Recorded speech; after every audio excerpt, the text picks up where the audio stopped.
Grip keeper. A shiny the exposure. Piano daughter. Organ low, archive open. Foul on foul. Clip on clip, watch your mouth. Stand on it. Grip keeper. Grip keeper. Archive creeper. Archive creeping. Zesty talking. Zesty talking. Pan on leaking. Pen on leaking. Say he said it. Said he said it. Where the clip. Play the clip. Run it back. Let me see it. GJK. Let it separate. Or Johnny pull the record. Let it Meditate. They made the name. Not a name by it. grip keeper. Walking through a dark line. Came in calm with the black fire. Don't smile. Whole clips in the stack pie. Lens took a step back, St. Luke. Talk bone still ain't laying one hoop. Blind vision saw the room get tight. No ball after the facts hit light. Our money switch lanes. Toast again. King's Speech tried to stand, got pinned. This ain't yelling, this receipts on beat. Courtroom trap for the church keys deep. No one can shake. 808 knock. Every lie you told got a time on the clock. They throw jokes. He let it breathe. Then bring the footage back from underneath. Zesty Jeffers wanna live with no tape. OT in the cut like it might be too late. Run it back. Run it back. Line for line. Line for line. No escape. No escape. From your time. They love my crew, but the rules got hoes. Move that scale every time Ron rolls. MVPs count to Russell Love driving. 5G treated like they ain't alive. Scoring count to the record got passed. Then longevity became a new man. Every standard came wrapped in fog. A jetty peel it back, now the room go dark. You don't need volume. He ain't got sequence. First claim, that's clench. Show no weakness. I don't get loud. He let him talk. Then the whole clip rise like chalk on the wall. They say he does smoke. He bring the whole out. Say he switched up. He bring the whole out. Say he got cooked The up. hub don't say no. Archive your teeth when the lights get low. File on file. Clip on clip. Watch your mouth. Stand on it. This where them rules where the lies get dressed. But fake wins live off deleted mess. Click little panel. Quick little break. Then pray nobody say Save the frame. why don't you got eyes? Page your note. Screen in the door. Post stream clone. One no quote. One fake angle. Not a whole YouTube. TT tango. But Johnny don't change. He waiting blood. Cold as a vault with the folders locked. They made Crib Keeper. He made it long. Now every zesty fear with the archive song. Now the ghost story, this a live autopsy. With criteria laid out sloppy. GJK. In the room, keep it clean. For the grip, him and dig up everything. Crib Keeper. I got briefings. Zesty talking. Had on leakings. Say he said it. Said he said it. Where the clip? Running back. Let me see it. GJK. Let us separate. Got a Johnny good record. Let it meditate. They made the name. Now the name bite. Crib Keeper. Walking through a dark line. GJK. Archive open. Just don't rock. Live stay frozen. Crib Keeper. Walking through a dark line. GJK. Archive open. Kids don't rock. Live stay frozen. Grip keeper. Walking through a dark line. GJK. Archive open. Kids don't rock. Live stay frozen. Grip keeper. Walking through a dark line. GJK. Archive open. Kids don't rock. Live stay frozen. Live stay frozen. Live stay frozen. Live stay frozen. GJK. GJK. Crew Keeper.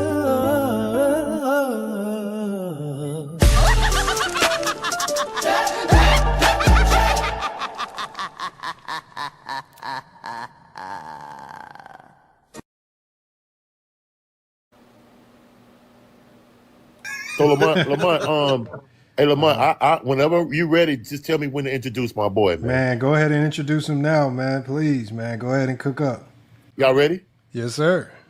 Y'all ready? Okay, so well, I mean, I grew up playing the game, man, and my buddy is my brother, man. This dude is my brother. I mean, and throughout when you play the game, you always have a couple of people that you consider brothers, man. Like my kids are his kids, and his kids are my kids. Like this dude, I mean, I've been sick in the past. I'm an amputee. This dude, I mean, will fly anywhere to see me. And it started when we were both got traded to Toronto. And I think, you know, him being a free agent, he was a high-priced free agent coming from Houston and Portland and all those places. But backtracking a little bit, this man was an All-American at UCLA. Not doo-doo State, but UCLA, the most accomplished program of all time. I mean, started by the great John Wooden. But this dude, California Player of the Year, McDonald's All-American, won a ring with the Houston Rockets, and then one of the championship years played for Portland and in Washington, and of course his time with me with the Toronto Raptors, and we solidified a bond that would never break. I'm talking about me, him, Stoudemire, Doug Christie, Oliver Miller, Carlos Rogers. That group, that first 2 years group that came to Toronto was just unbelievable. And we still all close today. But obviously me and Tracy and Oliver and Damon, that group, we're all closer. But I consider Tracy my brother. I'm talking about like, man, we've been through it. We've been through tears. We've been through everything. We watched our other brother, Oliver Miller, deteriorate in a 1 year.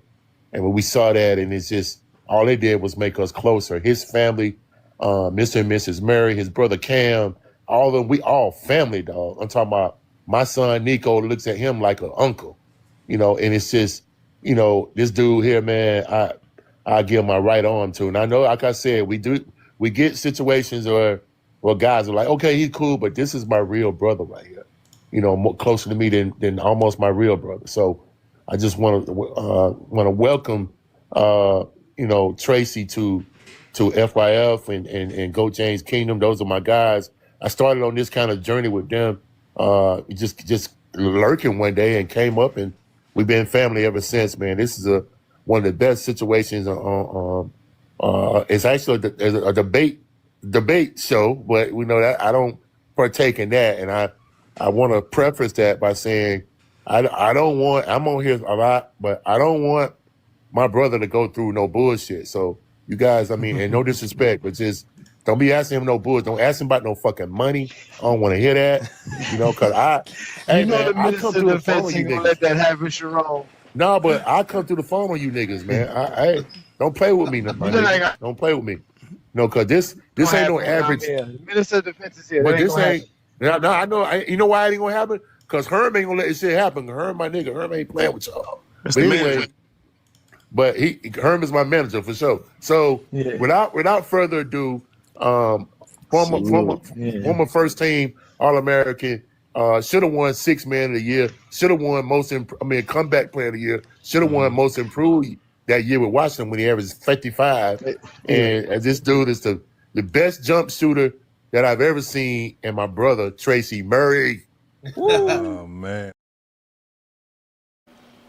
Peace and blessings, y'all. Peace and blessings. Welcome to another Friday Night Exposure with the Exposer. It's your boy A Johnny right here from the GOAT James Kingdom platform. Y'all make sure to hit that subscribe button, hit that like button. Also comment on GJK material and content as well, man. And also check out the GJK membership. As you guys know, we continually grow our followership and our membership because we are real basketball fans and real hoopers, man. So shout out to all y'all who be repping GJK to the fullest. I see a few of y'all already in the building. Shout out to Wayne Gant in the building. Peace and blessings, man. I see Deshaun's here. What's good, Deshaun? Obviously, Najee is in the building. Peace and blessings. What's good with you? We got my boy Iron Man up in here. Peace and blessings, Iron Man. It's always great to have you guys up in here for another great Friday Night Exposure with the Exposer, where we are going to actually play the interview that we had with Sharon Wright and Tracy Murray the other night on the FYF GJK TikTok Takeover. Shout out to Lamont and the FYF Sports Debate and everybody who's watching us over there as well on a Friday night. About this time last year, Lamont decided that he wanted to do TikTok lives, and he asked me to collaborate with him and invited me over there with him to do these lives. And it's been a very, very successful journey on TikTok, as we have taken TikTok over. I told Lamont that as soon as we go over to TikTok, it's going to be chaotic at first, but eventually we'll take it over, and it's going to be a problem. And that's eventually what we did, and the Zesties are now reeling over there. They've been going crazy over there since Lamont's been over there, and obviously Go James Kingdom's been over there as well. Shout out to all the GJK assassins and the members who's been over there as well, just terrorizing them. And then you got Hollywood Herm over there doing crazy stuff too as well. But about a year ago, just less than a year ago, Sharon Wright popped up on one of our lives, and like he said there in that intro you just saw, he was like, man, he was just scrolling through, and somehow we came down his feed, and he heard us talking the game, and he liked the way we talk basketball, and he liked the, I can paraphrase, not even paraphrase, I can quote him verbatim. He said listening to us talk basketball was like him being in the locker room. It reminded him of being in the locker room, in an NBA locker room. So he said that, he appreciates the stuff that Lamont and I do with our content on TikTok and obviously and overall. So he came by and he joined our show one day, and we had a great conversation with him that day as well. That was before we even know who he was. He just popped up with his TikTok name, which is Six Pick. That's his actual. It's Six Pick 94. Because he was the sixth pick in the 1994 draft. You go look him up. It's Sharon Wright. Played in the NBA for about 4 or 5 years. Got injured and obviously couldn't sustain a longer career in the NBA. But still, he played a good 4 or 5 years. Lottery draft pick, picked by the Philadelphia 76ers. I think they picked him right after they picked up Iverson. Or right before they picked up Iverson. Yeah, right before they picked up Iverson. My bad, because he got picked in 94. But either way, he's been a very good supporter of what we do here in GOAT James Kingdom and with FYF. He's popped up on plenty of lives with us, had great conversations with us, and this time he felt that it was about the time he opened up our platform to some more NBA players. So he brought Tracy Murray over. Tracy Murray played alongside him in Toronto for a few years. And they're very close, as you can clearly see and hear from the conversation they had. So it was a great discussion and it was a great conversation, and we asked them a lot of questions. So we're gonna have some fun just rehashing that actual conversation that we had with Sharon Wright and like I said, and Tracy Murray. Man, it was definitely good, man. Appreciate that, Najee. It's always good to have you here. So that's what we have. So again, tonight's live is, again, as always, like I told y'all, from here on out, Friday Night Exposures are members only live, so you can only comment if you're a member on the GOAT James Kingdom platform. But again, the link is available for all GJK members. You want to join me and have fun, you're more than welcome to pop up and have fun with us over here. Shout out to my boy Olo. We was watching hoops earlier today. Shout out to Olo. The link is available in the GJK members community. Olo, you're more than welcome to pop up, man. Because, like I said, we're going to have fun watching, not even just watching, because we're going to listen to it, because I'm not going to have the video for you. This was like a 3.5 hour live. It's about a good over 2 hours of us talking and asking questions to Tracy Murray, who played, again, Tracy Murray played in the NBA for over 12 years, of 12 years exact. And he played in places like Portland, Houston. He played with the Lakers in 2003. He played in Toronto. He played in Washington. He was a journeyman. He was a first-round pick out of UCLA. He was a sharpshooter from that era. Played small forward position, about 6'7", 6'8". I think that was his size, about 6'7", 6'8". But had a good NBA career. Again, if you played 12 years in the NBA, that shows, one, you were a professional, and two, that you had some sort of skill and ability that a lot of teams were interested in, and eventually you were able to sign multiple deals and get to multiple spots. At the end of the day, it's not easy being an NBA player, and it's not easy to make the NBA. Then on top of that, you make the NBA and stay in the NBA. So that's definitely a big thing as well. Yes, the secret weapons in the building. Shout out to you, Olo, man. It's always great to have you guys here. Yeah, Klay Thompson is a Miami Heat. I'm excited about that. He will be signing with the Heat. Again, y'all, I keep telling y'all, it will be Biscayne in June, man. We're gonna have a great year here in GOAT James Kingdom. We're gonna continue to do play-by-play, and now it's going to even be better, because see, last year it was hard to do, or not last year, but the past few years, it was hard to do play-by-play for LeBron because he was playing in LA. Those games were always late nights, and it's hard to do it. Now that the majority of LeBron games are going to be on the East Coast at 7:30, 8 o'clock in the at night on the Eastern time, we are going to have a lot of nights of watching basketball and doing basketball here on GOAT James Kingdom. So again, ladies and gentlemen, please tap that subscribe button, hit the ring notification, because that's how YouTube lets you know that you have a GOAT James Kingdom video available to you, or live available to you, or posters available to you, or whatever information that we want to put out there. So make sure you hit that ring notification, because YouTube does not send out people's content. YouTube is not doing that. You guys got to continue to support your favorite YouTube content creator, because it's not easy for us to do what we do, but we're going to continue to do this. Like I said, I'm going to be here every Friday night with the Friday Night Exposure. We're gonna be here every Sunday with the GOAT James Kingdom show with me and B Lee. And obviously, y'all know we're gonna continue to give y'all stuff throughout the week. We just did another GJK Summer Film Festival session today on TikTok, which I'll be putting up tomorrow for you guys to watch here on GOAT James Kingdom. So look out for that. That was a 2010 Western Conference Finals playoff matchup between Phoenix and the Lakers we watched today. Kobe went off for 40 points, and it was a great game, a great watch. So shout out to everybody again who support us there as well. Shout out to New World. I see New World GJK members in the building. Again, the link for tonight's show is available on the GJK community. Y'all are more than welcome to hop on and have a conversation with us and join tonight's live. Yeah, TikTok is live, man. You guys are liking TikTok. I noticed that everybody's, TikTok again. I get it. TikTok is addictive. It provides engagement. You can just be on your own, platform, getting people up to talk to you on a daily basis. So shout out to all y'all doing y'all thing on TikTok. You know me here. I don't hate no content creator. There is enough space and enough people on this internet for all of us to eat and do our thing. So I never hate on anybody, man. What's good, Olo? What's good? Nothing much, man. Let me put up the what's it called here so that we can have some fun watching this thing, man. Because this was Great actually show. yeah, it was a great live. It really was a great live, man. Let me see if I can get a. I don't know. Is this how? Nah, I don't like it like that neither. Let's see, I got it like this, but then they don't show Olo in them, so let's just go like this and make it bigger.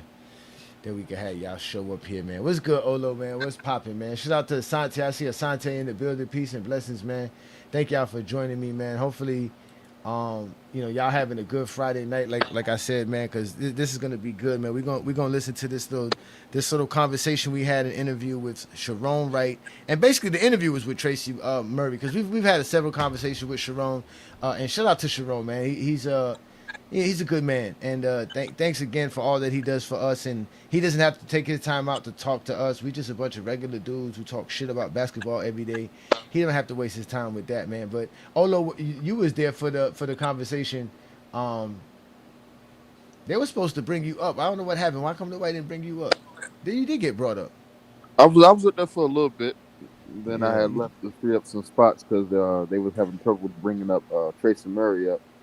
Yeah, they did. They had some trouble, but that's fine. Let me see if y'all can hear the conversation. But this time, and when I walked in, So there is the conversation right there. Hold on. Pull through, man. What happened, man? Okay, Lamont. They always tell us that the most hit home a little in the chat that we have a couple people willing to give flowers to the new guys and not just in the locker room with Jordan, and Sharon just sitting there like, what is this dude talking about, man? And that's what we basketball players on, like real basketball players deal with on this platform, man. We just hear This is why we got. This is Lamont intro to him giving to just his premise in general. So we're gonna let Lamont go ahead and start and ask his first question. This was a crazy first question too by Lamont. He was saying all this stuff from like he was in the locker room with Jordan, and Sharon just sitting there like, what is this dude talking about, man? And that's what we deal with on this platform, man. We just hear people who, they give out so much misinformation. They will misdirect people. And then so when we bring basketball players on, like real basketball players on, we can talk real basketball, and we can hopefully clean up the discourse, man, on how the game is taught. And because both of y'all were part of the transition. Mm-hmm. And so that's why I like talking to the players that maybe were on that borderline of being 90s players, but then kind of grew into the 2000s. So y'all started to see the transition, or y'all played through the transition a little bit. And that's one of the reasons why I like having players who endured that transition, because it seems like you guys are a little bit more relatable to the new players. Like you willing to give flowers to the new guys and not just trying to tear them down. And that's what we see. Right. Yeah. We see a lot of people just tearing down. Like this guy in the chat. We have a couple people in the chat, the Eddie guy. Just I don't get it. But Tracy, I got to ask you this question, man. And the only reason why I'm asking you this question, Tracy, and I know this question is going to hit home a little bit, right? It's a wild question. Watch this question. We hear this thing on TikTok. They always tell us that the most important thing in the game of basketball, over defense, over everything, over chemistry, is scoring. And when I followed you, because I collected basketball cards, and I remember when I was collecting basketball cards on back of one of them basketball cards, it said that you dropped 64 in a high school game. I think it's the state title game. Yep. But y'all took the L. Yep.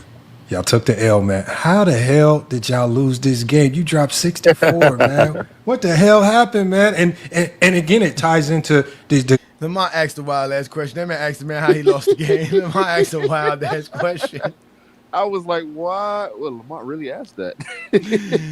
Lamont, he could have framed it better, because like I kind of got where he was going at first, because he started off right because he was talking about scoring, and then at the end he just switched. I mean, how the hell did you lose that game? You scored 64 points and lost? What the hell happened, man? Shows how important scoring is. Let's continue. the larger conversation where people talk about scoring is the most important thing, and you dropped 64 and y'all couldn't pull through, man. What happened, man? Yeah, you got to give me the insider on this, man. Mm-hmm. I played against 4 D1 guys and a future Dallas Cowboy. And on my team, it was just me. So now hold up. Now, is that him throwing his teammates under the bus, like they say LeBron would be doing all the time? Right? Is that him not taking accountability?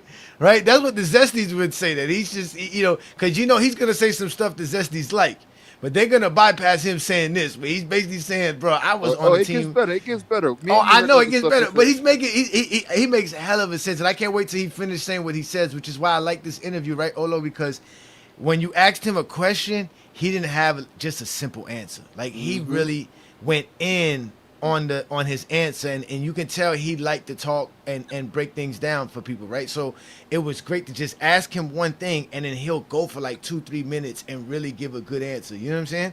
So let's let him break it down. Let's let him break it down to why he lost 60 by scoring 64, because that's what Lamont want to know. How the hell? it's like I fought the good fight. This team was in the championship the year before, so they took an L the year before. So they're coming back as seniors, and we only had 2 seniors. So there was no way that they were going to allow one person to beat them. It wasn't going to happen. I had 64 to 83 points. They scored 89. And that's all it takes, right? I mean, see, now that's very important that he said that. He said, I scored 64 of 83 points that we had, but they scored 89. Damn. Right? So no matter how good you are as an individual scorer, what's truly better on the basketball court? If scoring is the most important thing, right? What's truly more important in the game of basketball court? To have one good scorer or have 5? Right? What's better? Right? And obviously he's just telling you, bro, if you got 5 good scores, no matter how good of a scorer you is, you ain't gonna win. Gonna win. you got to get to the second guy, the guy that gives the most production other than me. He got low bridge in the first quarter of the game, and he was never the same. He fell on his back. He was done. He limped up and down the court the whole time. But that was the only one that wasn't really scared of the moment. The rest of these cats on my team never been there. So they don't even play. They didn't even play AAU. So they didn't know what the bright lights felt like. So it was different. And when I looked around in the locker room and I saw everybody's eyes, I was like, "Oh, I'm by myself." I already knew it. So you can't. There's no one person that can beat a whole team. And I scored 64 twice that year. Once was in 3 quarters. I averaged 44 a game in a 32-minute game. And we only lost 3 times that year, but we lost the most important games that had multiple guys on the team that can play. So and that's and I'm talking about multiple college players on the team. I lost to Brian Russell and Ray O's in the sectional championship. They were on the same team, and they had another dude, Carlos Duz, was a point guard in college as well. So 3 D1 guys and 2 pros. So came back and beat them in the state playoffs. My coach was really good, so he knew some adjustments to make. Then we played Dominican. Yeah, Sharon. I heard them saying that we had no pushback. That's not our job. We're not interrogating these. We're interviewing them. We're not Yep. interrogating them. We're here to get their insight. What's the purpose of bombarding them because they say something you don't like? Like, but you think an interviewer is supposed to get every answer that they expect to get from an interview? No. Yep. You ask questions, you get the answers, you move on. That's why Jerome and them like coming to us because we're not zesty. We're not gonna sit here and argue with them And argue about with them, things. nope. Yeah, we're not gonna argue with them. Like we're not here to argue with a basketball professional NBA player. But the one thing the Zesties won't say is how these guys, like Lamont said, praise today's NBA. He said it. There's no GOAT. We're gonna hear him tell us there is no such thing as the GOAT of basketball. He's going to say that. But they don't want to hear that part. They just want to hear the part about how the 90s was still good and the guys that they Yep. played with were good basketball players, which we know they're NBA players. Nobody ever said that. But the Zesties get mad because we always tell y'all there's no crying in the GOAT debate. If y'all want to sit here and talk about how today's NBAs are bad and they're telling you today's NBA players ain't bad, then take it too. Why you ain't arguing with them? Why you ain't arguing with Tracy when he put LeBron James alongside Michael Jordan and Kobe Bryant in the middle of this conversation when he's going to start talking about being a great elite scorer and how difficult it is to be that guy and how there's just certain. Yeah, go ahead. We don't even, you know, you good. We don't even want to argue with the Zesties. Why the hell we gonna argue with the NBA players? Who are y'all? Who are y'all? If we don't want to argue with y'all, Exactly. Like, they don't make no sense. Like, what we supposed to be like? I'm not gonna sit here and argue with no Tracy Murray. Trust me, when he said the hand checking stuff and the spacing and what Jordan and them would do against the Warriors and all that stuff, I didn't believe that nonsense. But I'm not gonna sit here and argue with him about it. That's his insight. That's how he feels, and that's fine. Like that's perfectly fine. It lets us understand what they, you know what I'm saying, what they think and what they going. That's the point of having them up here. The point of them coming up here ain't for us to debate them and beat them in a debate. That's what Zesties be wanting to do. They want to debate everybody. Shout out to the Hardwood Authority inside in the building. Inside the what's good, bro? What's going on, man? I'm just here to hear this show. Heard it live in person because you know it's better if you watch it live. That's true. That's true. you gotta be there. You gotta be there. You gotta be there. So y'all make sure to follow FYF Sports Debate and Goat James Kingdom on TikTok, and also follow these gentlemen on TikTok as well because we be doing lives and we have a lot of fun on TikTok.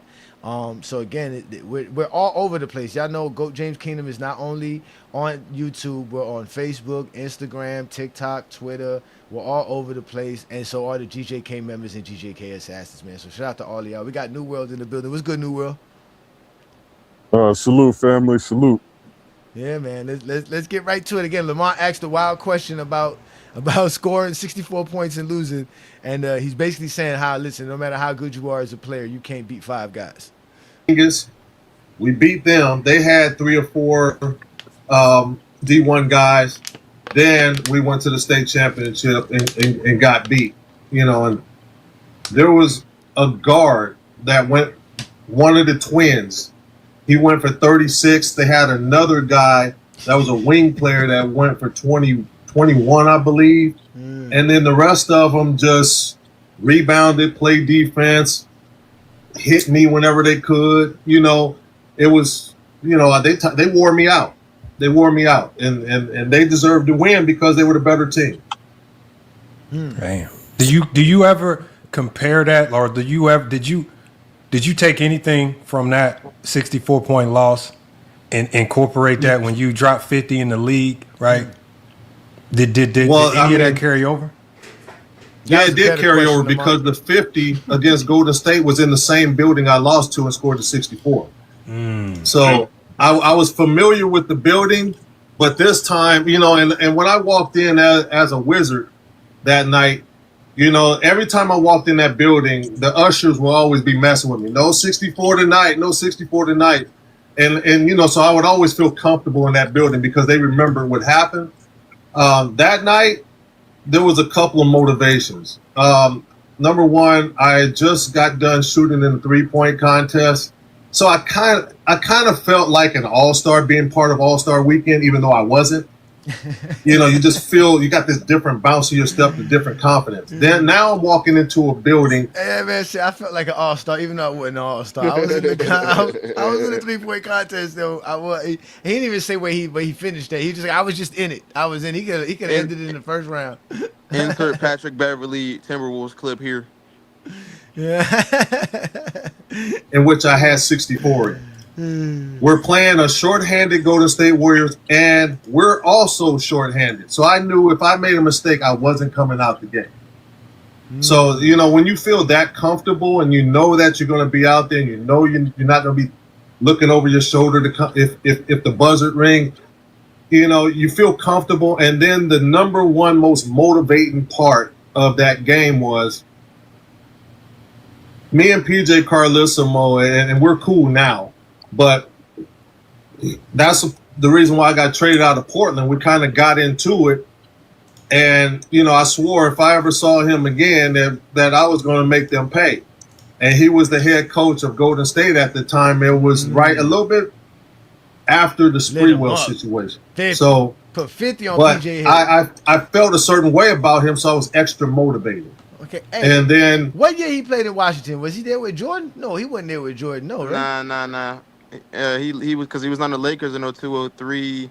He was on Washington in 97, 98. I think he left. Let me check it real quick. Yeah, double check that. I don't think he played with Jeffrey, because if he did, that would have been crazy if we ain't asked no Jeffrey questions. This was definitely way before Jeffrey. Well, not way before. I know. Yeah, because it would have had to been 02, because in 03 he was inside was white. I mean, inside was right. Didn't you say 98? Yeah, he played in 98 because he played with C. Webb and yeah, Rod he was Strickland. right. He was right about that. He did. That's right. He did say that. He did say that. He played with Rod Strickland and Juwan Howard and them. You're right. He did say that. All right. Right. You know, we talk about 50 points and all of that going into the same building. I mean, I also knew the importance of having a great point guard. Rod Strickland was incredible that night. His triple-double that night, 22 points, 20 assists, and 12 rebounds.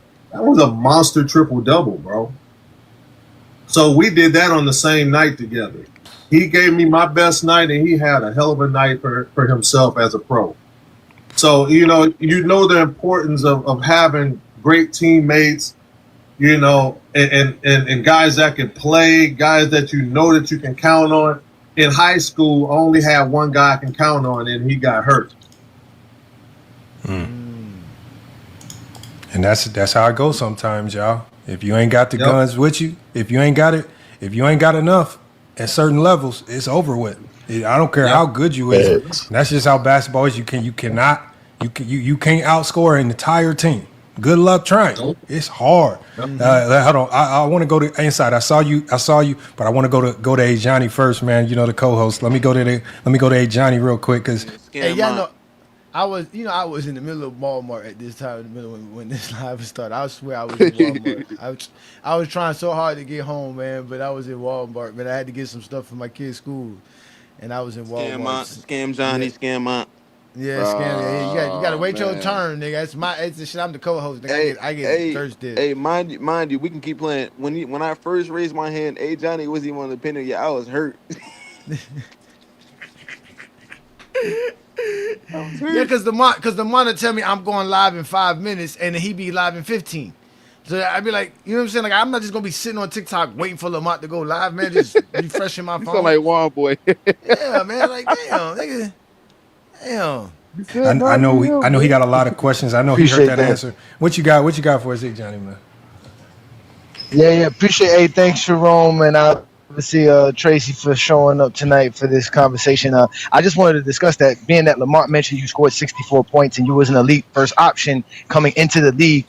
Jerome explained the sacrifices players have to make to be a part of an NBA roster and to play in the NBA. Can you explain your transition from being an elite first option to having to learn a new adjustment, a new role coming into the NBA to be a professional athlete as long as you were able to play in the NBA? That's a heck of a question, because a lot of people don't understand the. That's how you ask a question, Lamont.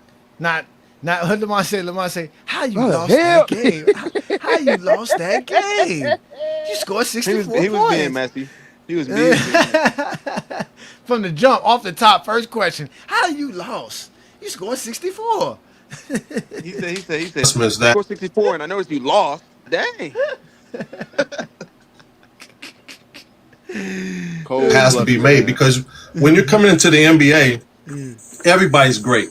Everybody was that number one option in high school. They're that number 1-2 option in college. Beverly moment. You know, and some were great enough to come right from high school to the NBA. So when you have that much talent, everybody can score.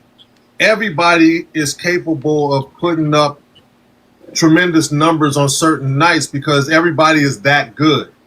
There is a sacrifice that you have to make in order to play in the NBA, and one thing about me, all of my deficiencies showed up when I got on that level. When I was in high school and college, I only guarded 4 and 5 men. Now I have to get out there and move my feet against Tracy McGrady, Grant Hill, and Scottie Pippen. I've never played on the perimeter before. So it took me 3 years to figure out how to guard somebody on the perimeter and the defensive schemes that they wanted me to do. After that, I always could score on that level, but defensively is where I had to catch up at. If I can contain a person for a couple of dribbles, the help will be there. But if there were blow-bys, there was nothing that they can do, to help me. So I had to individually work on that part of it, getting stronger, getting more athletic, learn how to put the ball on the floor where it made sense, not just dribbling in one spot for 20 dribbles to try to ISO somebody. Hey, John. The point guard gets to dribble that much. What happened? Yeah, You heard what he said? Not dribbling. Yeah. No, Hassan. Yeah. Stop Hassan. He said he had to learn. He said he had to learn to put the ball on the floor. We I had to learn to put the ball on the floor at the right time because that's got to get to your spot. No, but imagine that. Imagine you as somebody who can put up 64 in the game, somebody who can control a game, and then you get to the NBA and they're like, bro, we don't even want to put you in the game. He said one mistake. Oh man, that's crazy work, man. Right? But imagine the adjustment you got to make. Like he said, like that's a big adjustment to make mentally, everything. Like he said, now you realize, there's a lot more I gotta do. I gotta do a lot more. Like, you know what I'm saying? Like, and imagine he's the 18th pick in the draft. He's not like a scrub. Mm-hmm. You know what I'm saying? So, like, you just got to think about it like that. And remember, he said that he was saying about how when he scored 50, he didn't have to worry about being benched because of one mistake. So imagine someone like him, if a coach don't like you, like you were saying, you got a PJ Carlissimo, you got a Phil Jackson, like he said, who didn't even relate to him in any kind of way. Like, what are you supposed to do? You just there. You know what I mean? So it's very difficult to be in the NBA and to play, like I said, 12 years like he played. Again, it showed his professionalism and showed that he was really good at what he did because there was teams signing him left and right. You know what I'm saying? So shout out to him. Shout out to Tracy. Hey, shout out The to wing guys, anybody that had a career longer than 4 years, nigga. We not Rashad McCants out here. Ooh. But don't say that because Sharon only had 4 or 5 years. But there's a difference. Ooh. Sharon got into a car accident. He got into a car accident. That's different. That's different. Yeah, that's different. Rashad No, he got into a McCants- car accident. Yeah. No, that's different. Yeah. Rashad McCants didn't last more than 4 years because of him. His attitude got my that's true. delay. Because he's a quitter, nigga. That's why. He's a quitter. Can't spell can't. You can't spell can't without spelling can't. Get him, New World. Get him, New World. They get New World starters. Get him, New World. 3-4 dribbles to make it happen, or else it's not. Wait, hold on. He said, all right. He didn't say 1, 2. He said 3-4 dribbles though. He said 3-4 dribbles, not 1-2 dribbles now. So which one is it? Is it 1-2 dribbles or 3-4 dribbles? Inside, Johnny. No. Nah, I just want to know. What you mean you an inside? Y'all wouldn't count dribbles the other day. We needed to run that back. We needed to run that back, bro. You know what's so funny? I sound like he said I'm 3, gonna 4 run it back. dribbles. I didn't hear nothing about no 1, 2. New World was there. Yeah, New World. New World. I remember this shit. New World was there that day. New World was shit. there that day. New World was with me on that day. We were Well, talking. you know they agree with us. Stop playing. No, nigga, this is I the didn't funny agree thing. with New you World. niggas. Exactly, you did. New World now. It was New World and I versus y'all two, right? And just the other day, Olo was in the live and we were watching. We were watching Harden dribble, and he was counting the dribbles outside. Kyrie too. Outside, yeah, and Kyrie. Y'all were counting the dribbles when y'all were telling us those dribbles didn't count when we were doing it before. But when we was watching Harden play, I forgot who we was watching play, and we was like, y'all want to count those dribbles. It's no more 1-2 dribble when it gets to the paint stuff no more. But let's go ahead and replay what he said about. So guys like Harden them that's the exception because Yeah. they're the ones that His they got exception. that. Yeah, there's always an Nah, it exception. is. Yeah. Not everyone's gonna be able to have the freedom that Harden, Shea, Yeah, we know all Harden those goes guys for had. 15 Yeah, seconds, that's why but you Kyrie have and Shea, 100 the film that we can show you with Kyrie and Shea, they wasn't dribbling for 20 Yeah, seconds. They was getting to their that- shit. Yeah, that's why you get 150 people watching you on your TikTok live. You be jiving all the time, capping all the time. Let's go. Let's Ball play. on the floor where it made sense, not just dribbling in one spot for 20 dribbles to try to ISO somebody. You know, the point guard gets to dribble that much. The wing guys, you got 3-4 dribbles to make it happen, or else it's not gonna happen. So I had to really learn the game as a pro before I really got on the floor on a consistent basis. And then once you do learn, you got to understand who the men are too. You can't overstep who those guys are. You know, Sure no, can. because they're getting paid millions and millions of dollars to shoot 20 to 25 shots a game. You can't come off the bench or be a starter and shoot more than them. Now you're overstepping the pecking order. You know what I'm saying? What Lamont Shout out to always says Iman is, Shumpert and Carmelo. right? But that's what Lamont says all the time, right? Everybody has roles. You can't be a second option to give you a first option.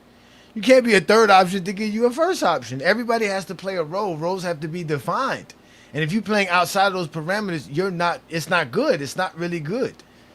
Right? And that's like that. Lamont's famous player to bring up in this situation is Cam Thomas. He always says this is why Cam Thomas can't play in the NBA because he think he the first option everywhere he goes. Chill. That's inside Cam folk, man. Look. Just let it slide, bro. Hey, back to the film. Too many dribbling though. You don't know how to do no 3-4 moves. 3-4 dribble moves. He got 20 dribbles and shit, man. You don't know. And so that's another thing that and Sharon can definitely speak on that one. You have to fall in line pretty much. You know, if it's for you to shoot that much, then it's for you. You know, most lottery picks get that freedom. You know, I don't think Sharon got that freedom in Philly, but most lottery picks get that freedom right away to kind of, especially in this day and age, to come out there and shoot the ball, man. You know, but we came up in a different era where we had to start on the bench and kind of earn our way. Yeah, that was a different NBA. And we got insight. What Okay, you got for us? and so that's a great insight. That's great insight. Appreciate that. No, I was saying that was great insight because it was kind of tailing into Lamont's conversation Walmart, about so I don't know if I'm being heard whether or not. you know That's why I how hate important it is TikTok. to just be a scorer. But obviously, from what you're saying, there's more to the game than just being a scorer. Coming into the NBA, you gotta have a variety of skills to be able to last a very long time in the NBA, not just be a great scorer. So that was great. That was great. And Sharon can also tell you this: it's not just what you do on the court; it's also what you do off the court. You know what I mean? You have to do your appearances. You have to, do your. If you have some things that the office wants you to go to represent the organization, you have to go do that. Sign your autographs, take your pictures. There are things that you may not feel like doing sometimes. It's part of selling the game of basketball. You have to do it because it is a business. And for those who don't understand that part of it, they don't last very long. So you have to understand the business side of it as well, because playing is only a small part of it. Selling the game of basketball is the bigger part. You got to be able to put butts in seats. And to even go there, to go further with that, I'm gonna interject right quick. When we first got to Toronto, one of our main goals was to be in the community, right? So we were doing when you got a new franchise to a new country, we were doing clinics and camps like every week. We had a dude named Al Quantz who had us. We were in Scarborough, Mississauga, London.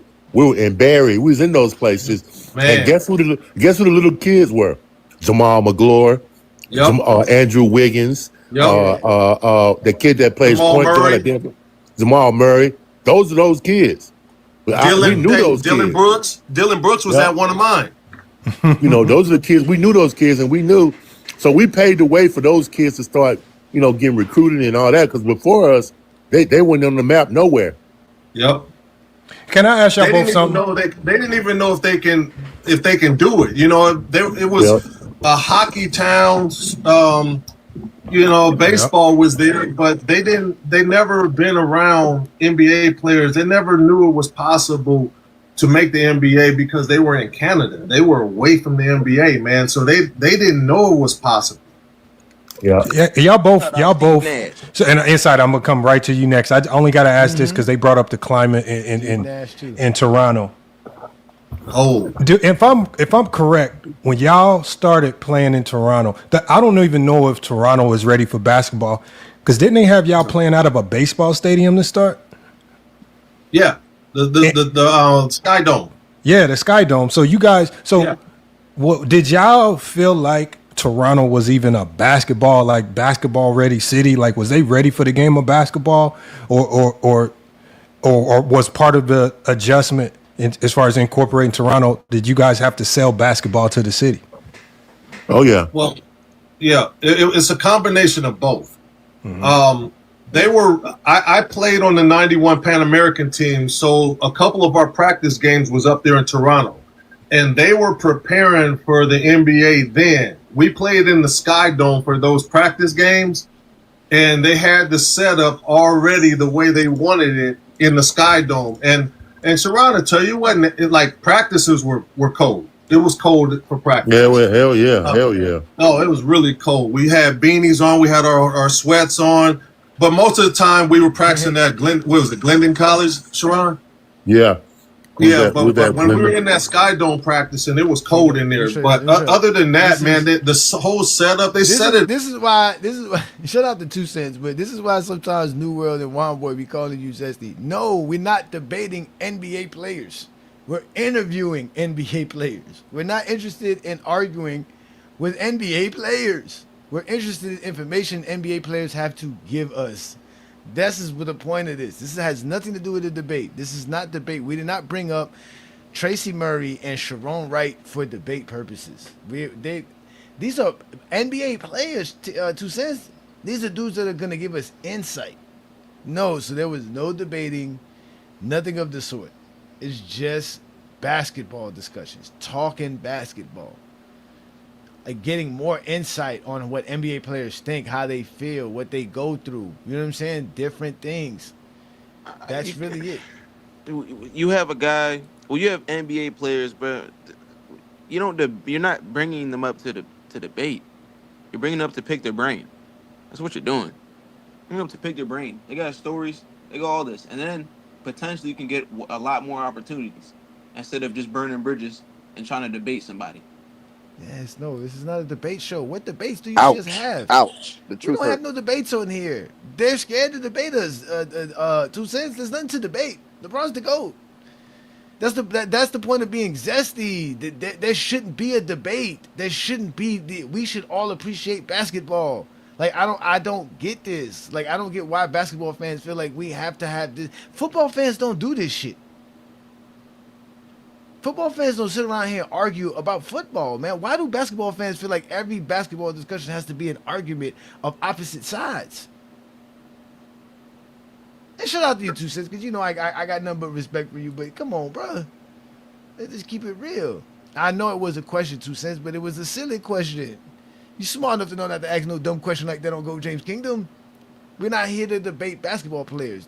It says FYF Sports Debate. That's the name of Lamont's channel. He created his channel on debating on the internet. We got you. But when you have a professional athlete at your midst, you're not going to sit here and argue with them. Who does that? That's zesty as it gets. So, no, we are recapping an interview that we did earlier this week, right? With Sharon Wright and Tracy Murray. Really with Tracy Murray, because we've had Sharon Wright on the TikTok Takeover multiple times, and we've already interviewed him and conversated with him about, what he's been through. He gave us some great stories. Michael Jordan's his GOAT, right? Like he said, I'm not debating nobody with that. F you, I saw him. I don't care what none of y'all say. That's what he says. That's his take. Tracy came up there and told us there's no such thing as a GOAT. There's no such thing as a GOAT. Everybody played in different eras versus in different rules versus different competition. There's no way to truly evaluate one player from the next from different generations. They're all great. They're all phenomenal. Come on, man. We know they not trying to argue this shit no more. It ain't no point trying to debate these niggas. Even the players know what it is. That's why Sharon tell you what he tell you. Another nigga said that there is no GOAT. Because they know what it is at this point. Yeah, the link's available for the GJK members. You a member. It's available for you.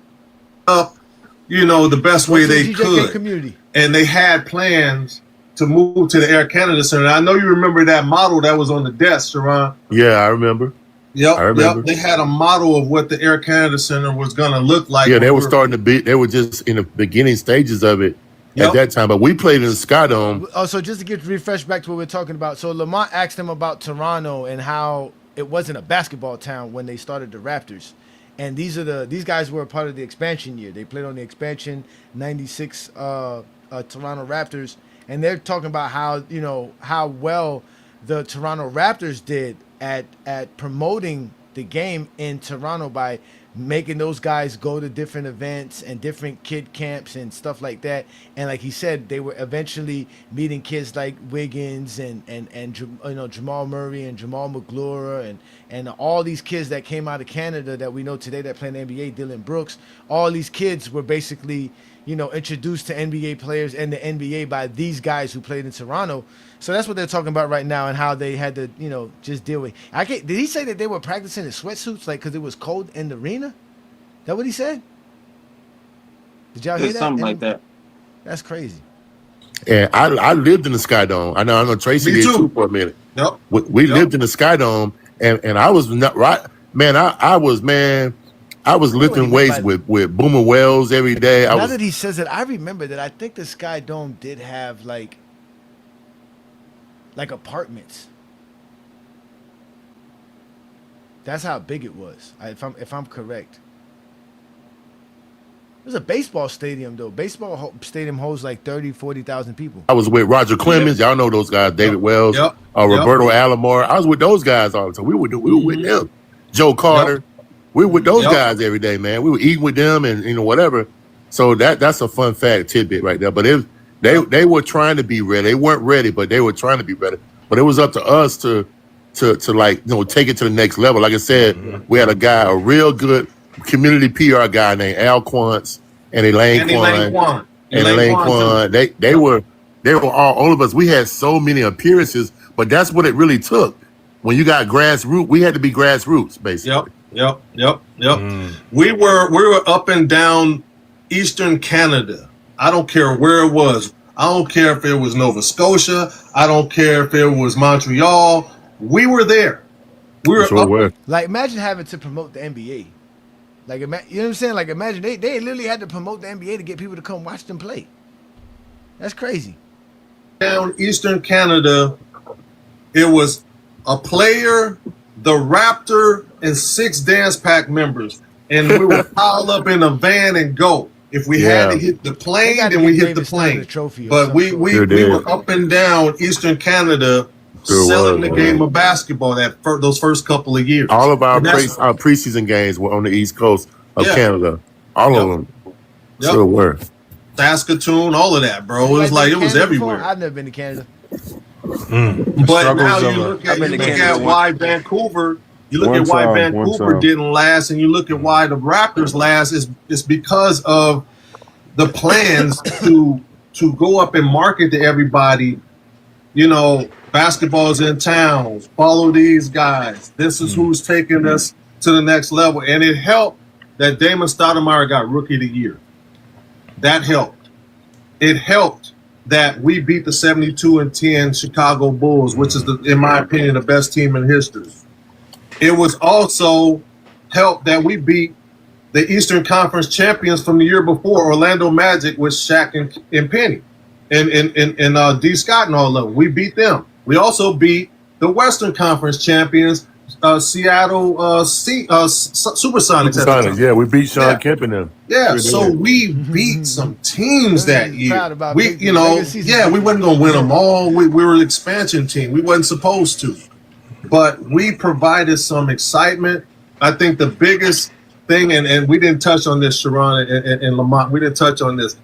Where they weren't ready for us at was in the media, because when we look at, they had TSN. we were used to ESPN. So when they recapped or talked about Toronto Raptor basketball, we were behind the Blue Jays, the Argonauts.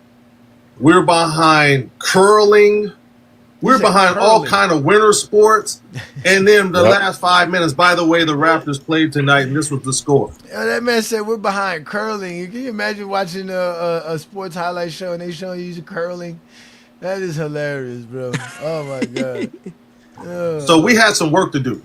Yeah, we have. That's crazy right there. And now TSN is much bigger now. Now you see TSN all over the place, which is crazy, man. Now it was. I didn't hear about it. Inside, I know you had something inside. I can ask these dudes questions all day, man. I can cook with them all day. I know I got some. Hey, we got time. Yeah. Inside, what you got?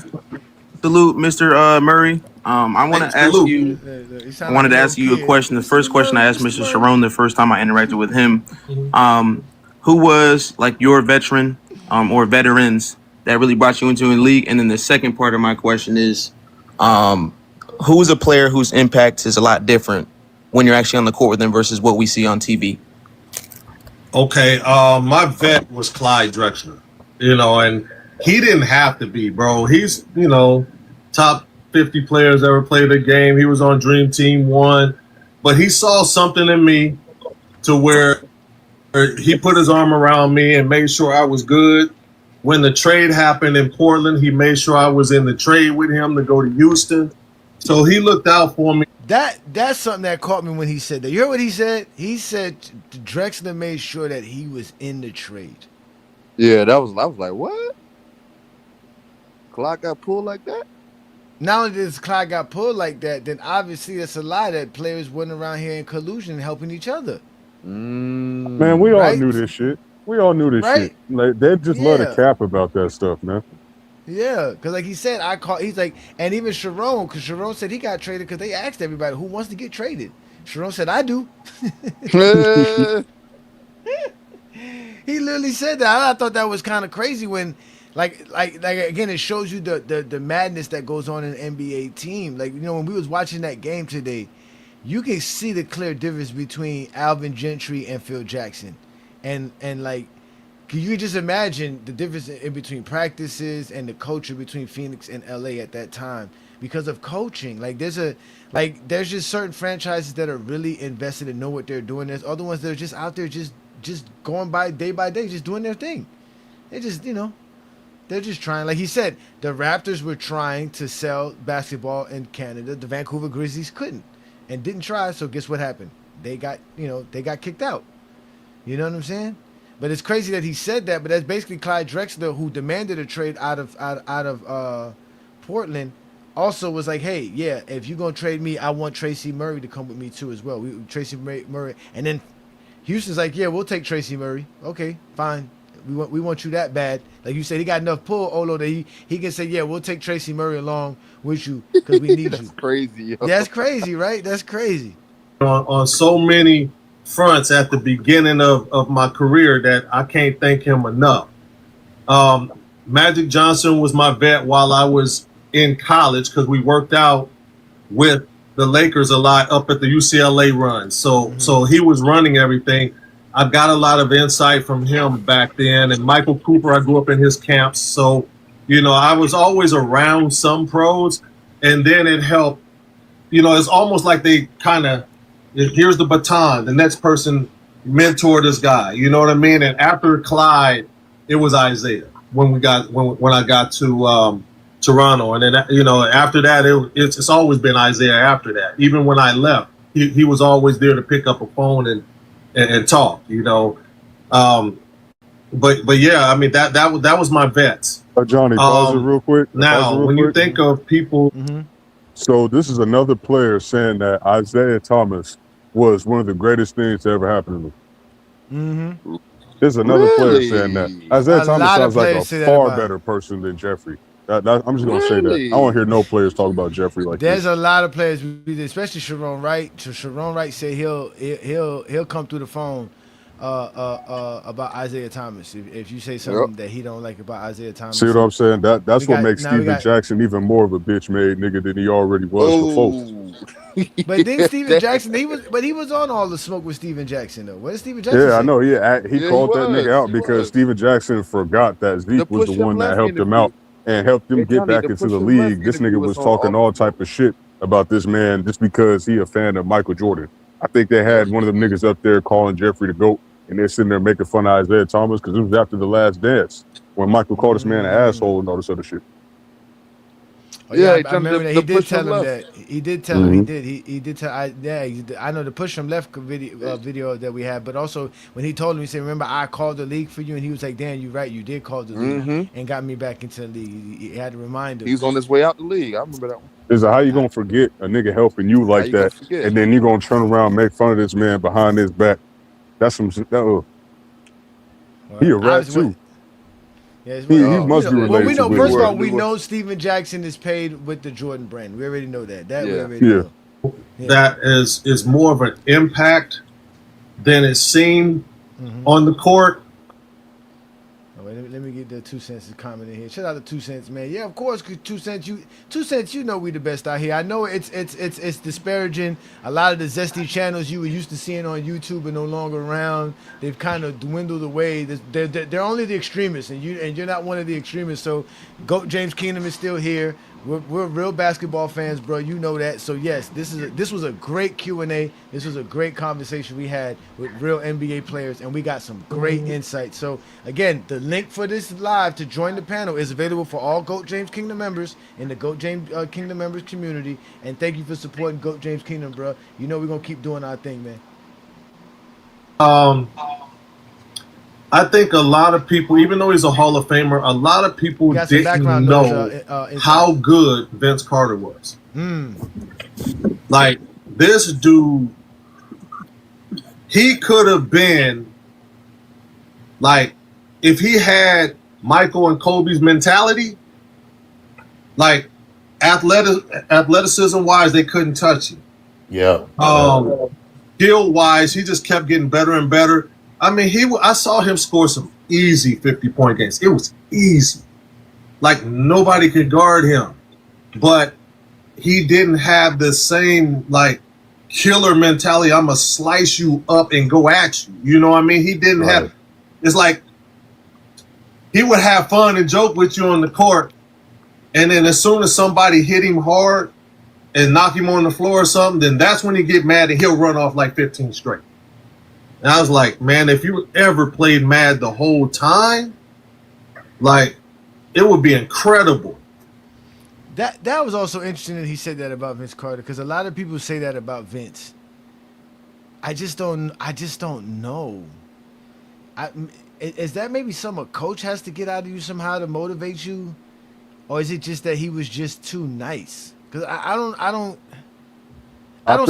think he was nice, bro. Especially you see how he be doing niggas dirty on the other team. I just think it's a coaching perspective. Like, they didn't want another Michael Jordan in the league. Like, he came in, bro, like especially you see the type of hype that Vince Carter had, bro, going into the 2000s. They didn't want him to be where he was going to be.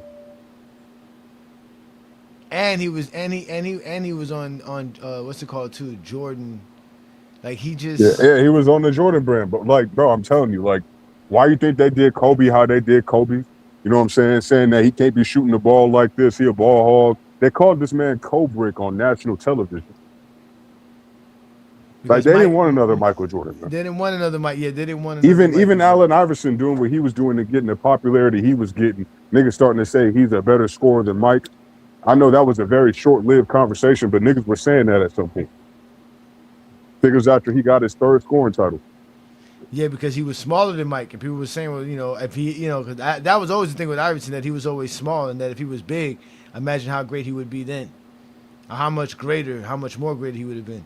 But I thought that was interesting. He said that about Vince. He was just that gifted, that talented, that athletic. Like, he just didn't have the "I'm gonna kill you" mentality unless you like tried to beat him up or something. Yeah, he was. He was incredible, man. Incredible. Some of the stuff I saw in practice was ridiculous, bro. Me too. I know. Me too. I know. Aaron, what Well, you got? thank you for that. I appreciate that. No Thank you. problem. Hey, there's one thing I wanted to say too. I wanted to apologize for everybody on here, man. It took me a while to get on. I didn't know what I was doing. I just wanted to apologize to everybody that's on here. Shut up. Oh man, you don't have to. Man, it's all good, bro. It's part of this Apologize. platform. They man. gotta apologize. These are just TikTokers. They're just TikTokers. Don't worry, they'll be fine. They'll be over it. No, but I They'll get over respect it quickly, people. trust me, sir. I respect anything I don't know how to do. You know what I'm saying? So I was struggling with TikTok. I respect everybody that's on here, man. Tracy, I'm gonna introduce you to my guy Herm. Herm, a real good dude, man, a real basketball fan. Go ahead, Herm. Salute. I can't believe Hollywood Herman's debating Fart the Dark today. That is the most dumbest thing I've ever heard in my life. I'm telling you, I'm just gonna run out of people to talk to in conversations very shortly with that debate stuff going on over there. That's why Lamont needs to stop scamming. Yep. Salute to you, Tracy, man. I look at your college career, especially what you did your junior year, averaging over 20, a little over 21, shooting over 50% from three, man. I feel like you was kind of ahead of your time for us being the lethal three-point shooter. How you think your game would translate if you actually played in this era, knowing that you was a three-point specialist at your time playing?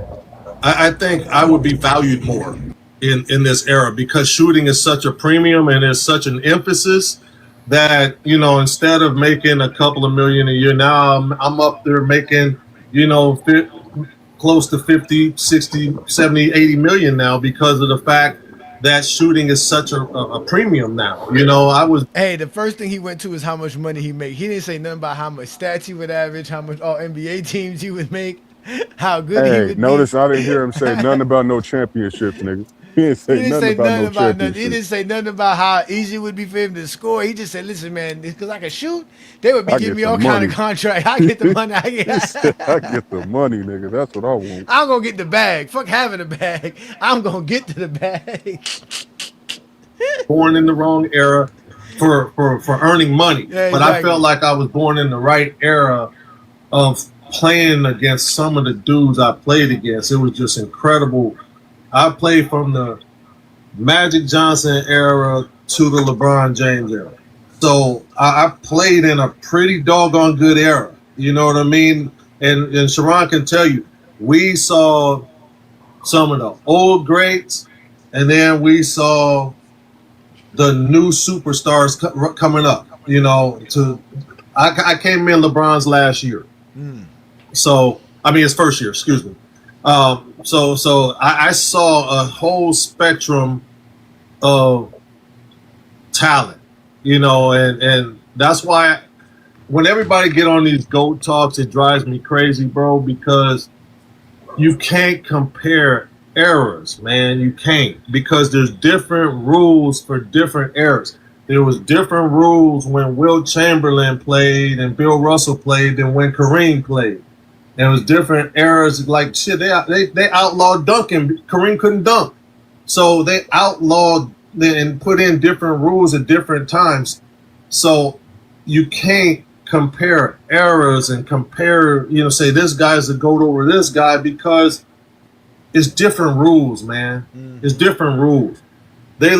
Now you see, out of all of this, he still didn't say that he would dominate in today's NBA. And I had several Zesties come to me today, recently, telling me about how he said that he would come out here and dog today's NBA, that he would play better in today's NBA. He clearly said that he would rather play in his era because he's comfortable in that era. And he also said what Lamont said, that they are a generation of the NBA players that were kind of dead smack in the middle of that 1900 to the 2000 era, right? They were there enough to see the Michael Jordans and, like he said, the Magic Johnsons in them, and also able to see the Kobe Bryant, T-Max, and Vince Carters and LeBrons in them. That's where they fit at in this category, which is basically two sides of a coin here when we're talking about basketball fans. There's the 1900 guys, and there's obviously the 2000 guys.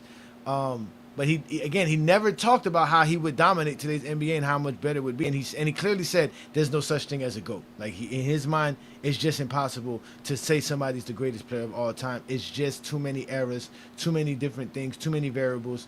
You just got to appreciate the game. So I like his answer here. This was actually a good answer to Herm's question. A little bit more traveling and freedom with moving your feet nowadays. And I remember I was Rod Strickland's teammate for 6.5 years. He did a Euro step, and they used to call traveling on him. And he's like, what did I do? It's just, but Euro is allowed all the time now. And you got to thank Ginobili for that. They put in rules for some of these Europeans to come in here and succeed. So it's different rules, man. And that's why, I think the great players, they transcend eras. They can play in any era, all the great players. But to say one is better than the other one because of this, that, and the other, I think it's different because there's rules, man. Like, I can't picture Michael Jordan being in this era where they barely let you touch him. Could you imagine that? He was getting clotheslined, right? If you saw my face when he said that, this man said Jordan was getting clotheslined. I was like, bro, what are you talking about? You played in that era. They were not clotheslining people. I always ask, why can we never find the same images that these niggas be always telling us about? I can never find this shit. Not only that's the only part of the whole live the Zesties heard was that. They didn't hear nothing else. That was the only part of the live they heard was that right there. Everything else, they didn't care about. They didn't register. Nothing. That was the only thing of that entire. Like I said, we're gonna go into 2 hours of a conversation. That is the only thing the Zesties heard was right that part right there when he said that Michael Jordan would be able to dominate with space. But you heard what he said. All greats would dominate all eras. So he's also saying LeBron would dominate Jordan's era. But they didn't hear that part. That part they didn't hear. They didn't hear how the players that are dominating today were still dominating Jordan's era. That part they didn't hear. All they heard was Jordan would come into this era and dominate, and this era sucks because of it. Like, that's literally what they heard. That's why I can't stand that shit. Yeah, it's really insane. Special human beings. They're specials. Yeah, it's crazy. I can't take it neither, New World. Because when he said, you should have saw my face, New World. Next time y'all go, this is about at the 1 hour and 4 minute mark. Watch my face because I put my camera on, and you should have saw my face when he said Jordan was getting close on. I was like, really, we really gonna do this now? And the hand checking talk, knowing they were calling hand checking in his era, he gonna literally said that hand checking existed. Come on, man, stop this, Tracy. Now you can't.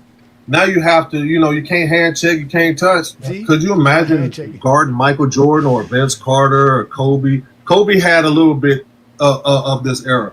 But imagine guarding those guys and you can't form them, you can't, there were some dudes that used to use 2 hand checks back in the day.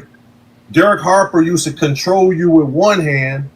Like, you can't do that in this era. And it's tough. Like, I'm not going to ever disrespect this era because there's some things that this era can do that's unbelievable. The way they move, they jump, they're creative with their dribbles.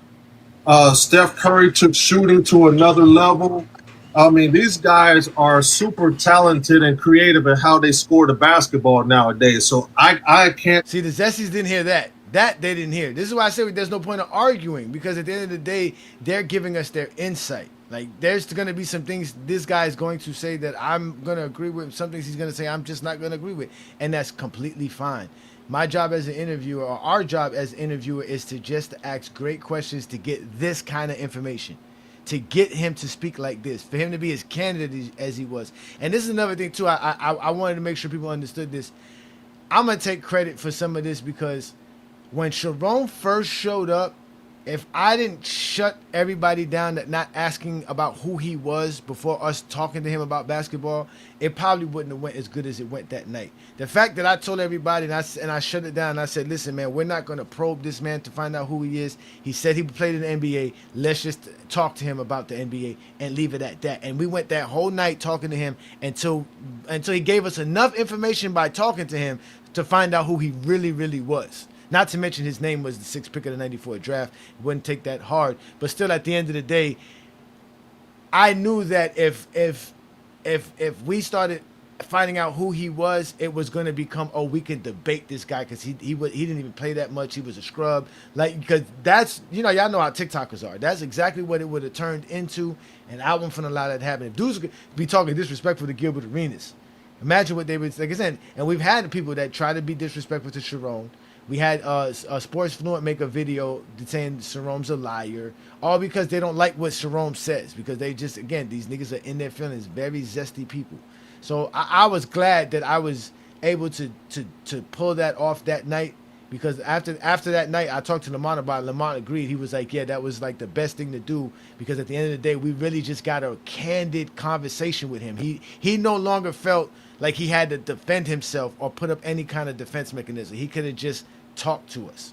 So this is the point of the interview, is to get them to talk to you, to get them to conversate with you, get them to open up with you. You see what I'm saying? No, that was perfect, because I'm glad you shut up Jalen too when that happened, because this nigga over here trying to talk about how much you get paid and the contract situation and all that shit. I'm like, nigga, why you need to ask this man that? Come on now. Yeah, exactly. And imagine, he went on Herm's live, and he's been on the Zesty lives, and they wild over there. You know, like how they are. You know what I'm saying? But the thing is that I don't care if it's an NBA player, your mama, your auntie. I think I thought we all grew up, like, even when you ask, like, if you say you're doing well, I'm doing well for myself. We don't ask about people's money. That's just dumb. I thought that was just like common sense, though. I thought that was just like, that's in general life. That's not really something you ask about. It's too personal. Yeah. But again, you know, it's TikTok, and that was one of the things. And I don't know if Lamont wanted me to come to TikTok for that. I think he just wanted to have a partner to do TikToks with, because he was completely unfamiliar with it. But I had told Lamont, man, these are the things you're going to see on TikTok, because I knew how TikTok was. So I just knew at that moment in time when we had a real NBA player, and he said he was, that I wasn't going to let none of them TikTokers mess this up for us. And I'm glad that I did that, because, like I said, it got Sharone Wright to feel comfortable with us. Like he said, I felt like family, because that showed him a level of respect. Like, hey, we respect you for who you are. We don't need to probe you, because, again, that's why he doesn't have his name up there, because he understood putting his name out there and doing that's just too much. He just wants to be on the internet just chilling. He don't want to be too much drama. So that was great. And since then, like he said, we've had a great relationship with him. It's been phenomenal, and he's been able to open up and talk to other guys. Now he's cool with Herm. Because Herm did the same thing for him, because somebody went on Herm's live saying some crazy shit, and Herm had to check him, so that lets him know. You know what I'm saying? So, but I, like I said, that this is why I like this conversation, because Tracy was very candid with us. He was very open with us. We asked him one question, and he answered it, and then he gave us extra answers and more extra shits, and then gave us tidbits and tailored off into other things that were a part of the conversation or a part of the question. So it was a great interview. It was great to have him. He could come on anytime and talk with us at any time. That's always going to be cool with me. Take nothing from this era either. So that's why I'm saying it's hard to say who the GOAT is, man, because no one can stop Kareem Skyhook. Who could do that? No one. Magic Johnson was great. Larry Bird, no one talks about him, but that dude, man, at 6'9", he did it all. I mean, you're looking at Luka Doncic or Dirk Nowitzki, that's Larry Bird. You know, so, I mean, we didn't even talk about Pistol Pete, some of the things he did. Iceman Gervin. You know, Dr. J was on people's mind all the time. And then you go look to this era, you look at what Kyrie's doing. I mean, LeBron, just go down the list. There are dudes that are great, man. So greatness is not defined by if you're the GOAT or not. I think there's a bunch of them. I agree. And I got to ask you this one, too. Why you think the 72-10 Bulls is the best team ever put together, in your opinion? Because we beat them. This one, too. Why you think the 72-10 Bulls is the best team ever put together, in your opinion? Because we beat them. See, Sharone just gave us another tidbit by saying that. This is why a lot of these guys be glazing Mike, because they played alongside him. So saying these people are great, what does that say about me, right? This is like he said, I'm happy for the era I played in. I played against some great guys. Forget whether I could have averaged 30 in this era, made more money in this era. At the end of the day, I played in the era with Mike in the 90s, this golden era. Like, I played in this era. Like, I'm glad I played in this era amongst all these people. That's an attachment to it. They're attaching themselves to that greatness of that era. You see what I'm trying to say? And that's what people do. They attach themselves to Mike's greatness, because obviously they didn't do that much, right? If you go to his career, he didn't do that much. We're not gonna be sitting here talking about Tracy Murray when we talk about his resume. Like, you know what I'm saying? We just know he played in the NBA, right? That's why Lamont had to go. I mean, he did have a 50-point game. That's kind of crazy though, but to score 50 points in an NBA game and to be a bench player and do it too on top of it, that's kind of dope.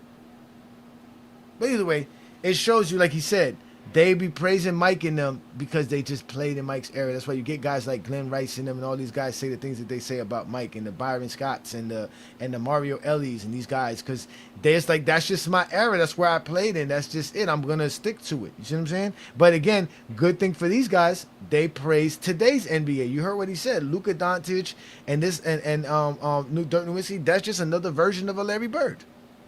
Hey, no, the reason why I think so is because, as I say again, it was the physicality that was allowed back then. If you was to have that same physicality where you weren't allowed to let people run now, and I'm not saying Curry wouldn't be as good. He will probably figure it out somehow. But he's able to run around without dudes touching him up. You know what I'm saying?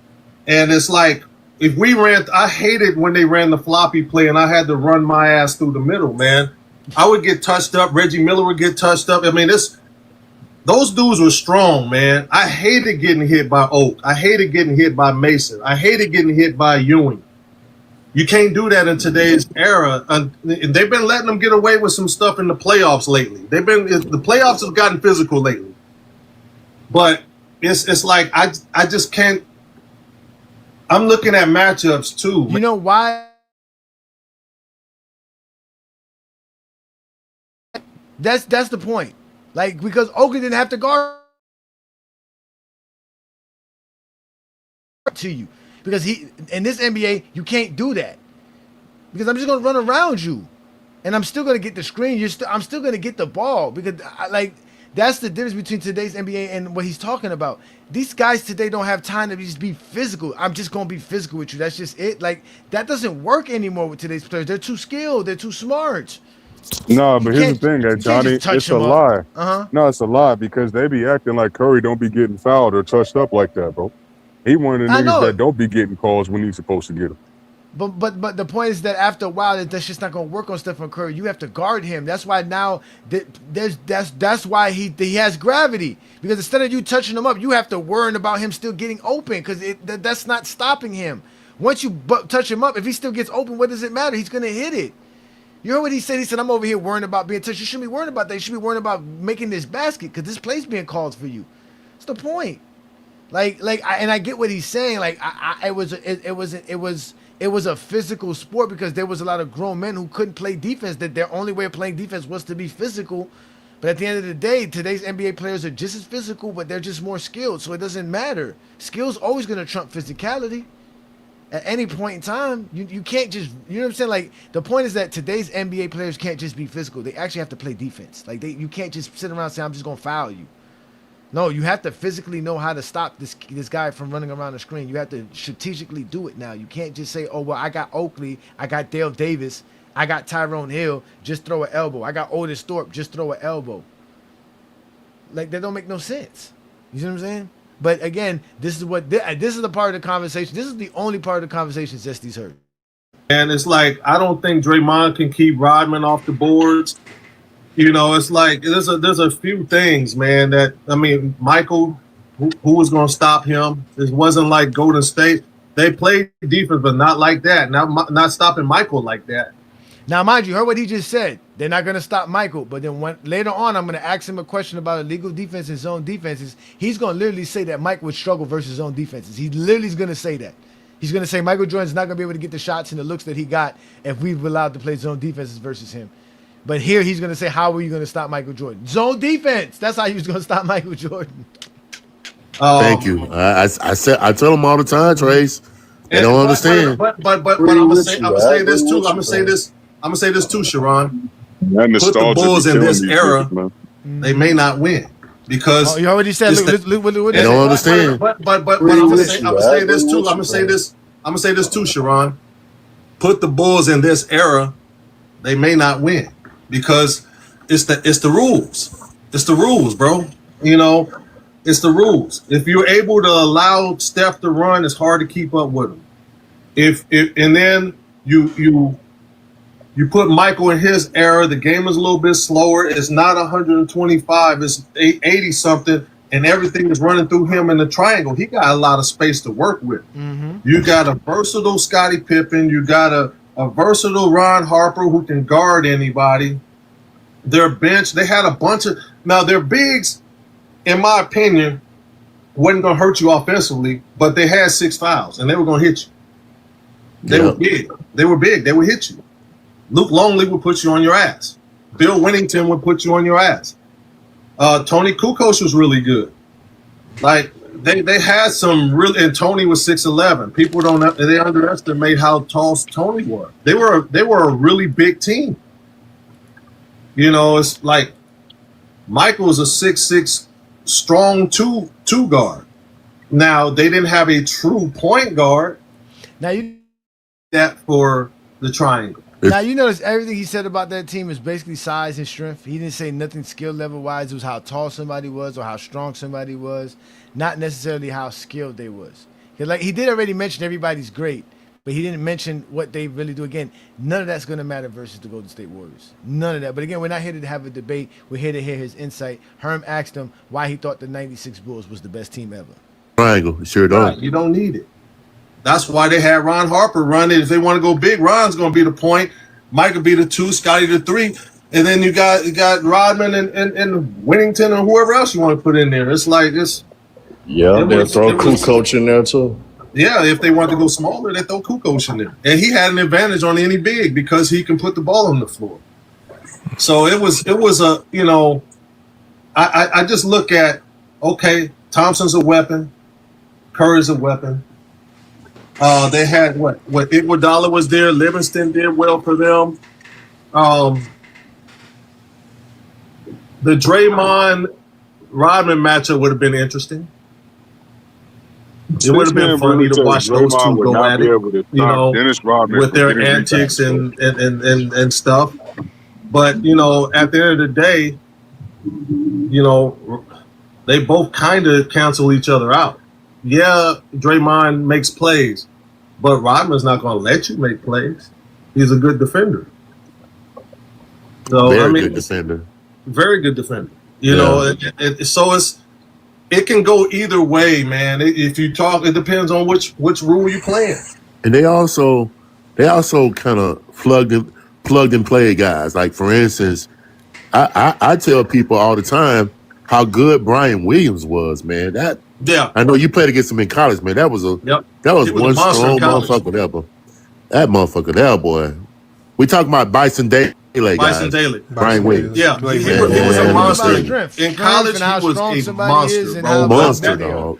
And he was a number 2 pick for a reason. He was a monster in college. But then at the same time, like I said earlier, bro, like depending on what team you go to and how they use you, you may not be that monster in the league. So, but yeah, I mean, I think that kind of drove him crazy too. And rest in peace to him. It's like I was on summer league teams with him and watch him kill people, and for him not to be able to do what he normally does, I'm sure that bothered him mentally too, because he had some stuff mentally that was going on with him at the time too. Hey, how did you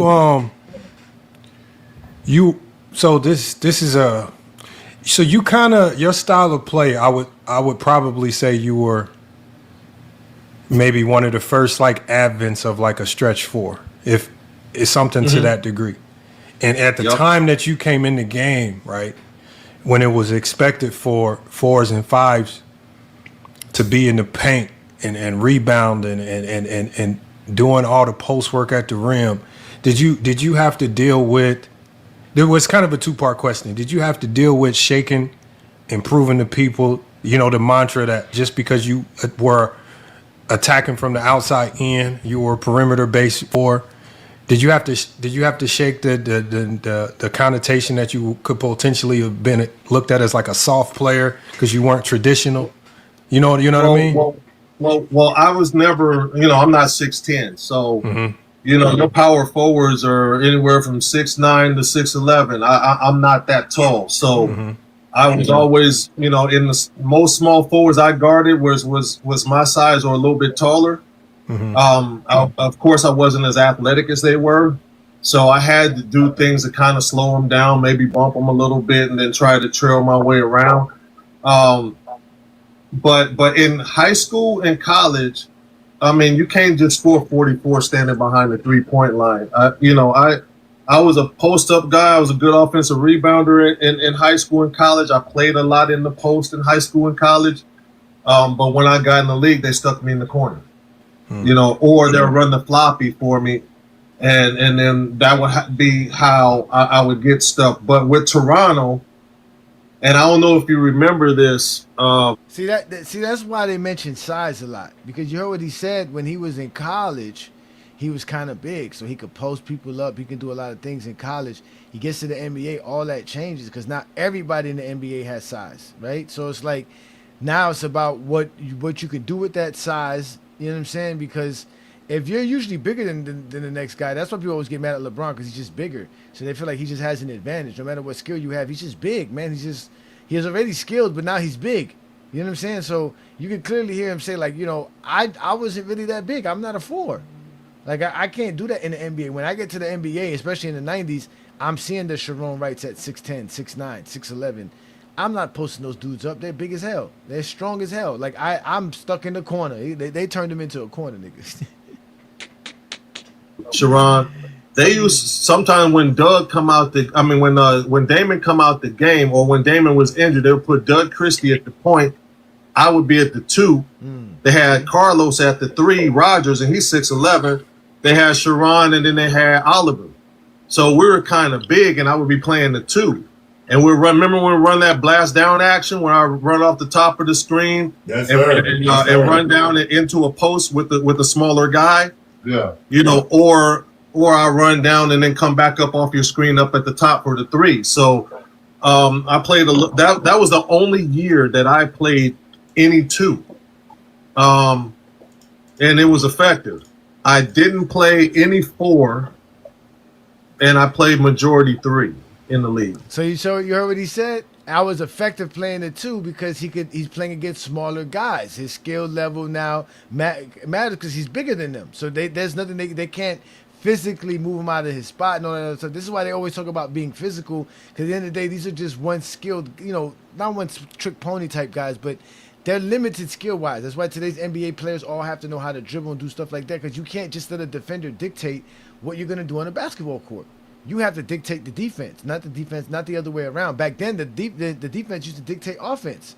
That's why they used to go down to the low block. That's why Olo used to always hate that. They go down to the low block for some turnaround, fadeaway, mid-range jump shot that's contested to some big bum that can't shoot. I'm going to ask him that question, too, later on at the end of the live. If I may ask, Tracy, you stated the differences in the rules in the NBA from when you played and all the other different eras. You also came into an era where they added the zone defense and eliminated the illegal defensive rules. Could you explain how that impacted players such as yourself and other players, depending on their play style and the actual overall gameplay? Obviously guys like Shaq were affected due to the fact that now you can double team Shaq without the ball.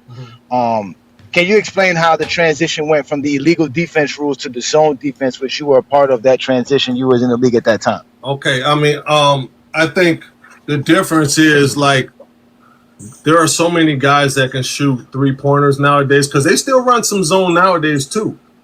It's just expanded. You have to expand it a little bit more, or else you're going to get dotted in the eye for 3. But there was more emphasis, and Sharon can chime in on this too. There was more emphasis, and that's probably the reason why I didn't play my first 3 years. There was more emphasis on defense. Getting stops, defense wins championships, and all of those slogans and everything. But they got tired of 89 to 90, and it wasn't so much guys were bad offensive players. It was the emphasis was on defense. The schemes was to clog the paint, and so they changed the rules to expand that. I think when you got guys like Shaq in there and you don't have a bunch of guys around him, he's already unstoppable. But shoot, add him one-on-one with no one close. It's unfair. But that's what I mean by the rules are different, man. It's like, imagine Allen Iverson you're seeing that with Kyrie, right? It's like there's no one can guard Kyrie. You know, and if you get physical with him, he has some slick stuff to get you up off of him. And same thing with AI. They have slick stuff to get you up off of them. But imagine them when you can't touch them compared to when you can touch them. So I'm assuming that you prefer the illegal defensive rules over the non-illegal defense rules. Am I correct by saying that? I could have played. I could have played in the era. So I mean, I just felt like maybe I had a little bit more help with when you clog the paint a little bit. You know, I think I'm a better defender with that type of defense because the way they have everybody spread it out now, boy, you got to move your feet. You got to move. If you don't move, so there he go again. You hear that? You hear that? Yeah, You exactly. hear that? There he go again. Him admitting that he couldn't play in today's NBA. He said, "I would want to have to guard the way today's. It's harder to guard today." He basically admitted that it's harder to play defense in today's NBA. He literally just admitted it. He's like, I'd rather it be to where if worst case scenario that there's somebody behind me, because in today's NBA they're gonna spread us all out, and if I get cooked, it's a wrap. There's nothing I can do about it. No one can do about it because I got cooked. Like I really got to be a good defender today, which doesn't make sense. There's gonna be another contradiction he says later on when we asked him about the point of attack defender versus the rim protector. maybe coming right out. So now the follow-up question is that would you rather have an elite rim protector on your team as a defender, or would you rather just have an elite wing defender? Which one is better to have for defensive? A rim protector or somebody who's a great wing defender? We gotta ask. I mean, I had nothing but elite rim protectors behind me. I had Akeem Olajuwon behind me. I had Oliver Miller and Sharon behind me. Even AC Earl came in when you guys retired, and he can block some shots. So, if you can have Kevin Duckworth. Yeah, man, if you can have some rim in my era where there was mid-range, you know, you need a rim protector because now it's so spread out. You need more elite perimeter defenders now in today's basketball. Say it. But I don't get that, right? Because what is the perimeter defender going to do with the game being spread out? Like to me, I'm literally convinced that Johnny, that basketball players don't actually understand the game of basketball because they're playing it and they're not actually studying it. Because the point is that if you have to guard a guy that's 25, 30 feet from the rim because he can shoot, let him shoot that. Like you want to contest a 25, 30 foot jump shot. The point of being a better defender today is because now I do have to guard you 25 feet and I can't let you pass me. So the point is you still don't want nobody getting to the basket. I mean, even you just think about NBA. It's common sense. Like you have to cover more space. Like the less space you have to cover as a defender, the easier your job is. Them niggas just standing around the paint all fucking day. They could literally clog up driving lanes and get easy blocks at the rim. They don't have to move their feet. But if you got to fucking guard somebody 25 feet, 30 feet out, that's a lot of movement. You're going to get tired. Like you're not just going to be able to just stand there and take breaks on defense. No, he admitted that. He admitted that that's why he couldn't play in this era because you have to guard so much space. So he did admit that it was harder to play defense. But I'm talking about this idea that today's NBA, it's more important to be a perimeter defender than a rim protector because you have to guard guys who can shoot. But at the end of the day, you don't need to be a great defender to contest a 3-point shot. You need to be a great defender to defend guys who can dribble from 25 feet to the rim. The point of being a great defender in the perimeter is still to prevent somebody from getting to the rim. It's not to prevent a 3-point shot. You understand what I'm trying to say? So you still need a rim protector, but what's more important? What's the easiest way to protect the rim? To have an elite rim protector or to have an elite perimeter defender? How good can an elite perimeter defender be to preventing somebody from getting to the basket is the point. Because you want guys taking 25, 30-foot contested shots. Those are not going to go in that much. Those are inefficient shots. Just like you want somebody to take a mid-range shot because it's inefficient, especially contested. The only reason a three-pointer is more effective because it's a three-pointer. If he makes it, it counts for more points than 2 points. But still, you still would rather Stephen Curry taking a contested 27-footer than Stephen Curry dribbling past a man and getting to the basket for a free layup.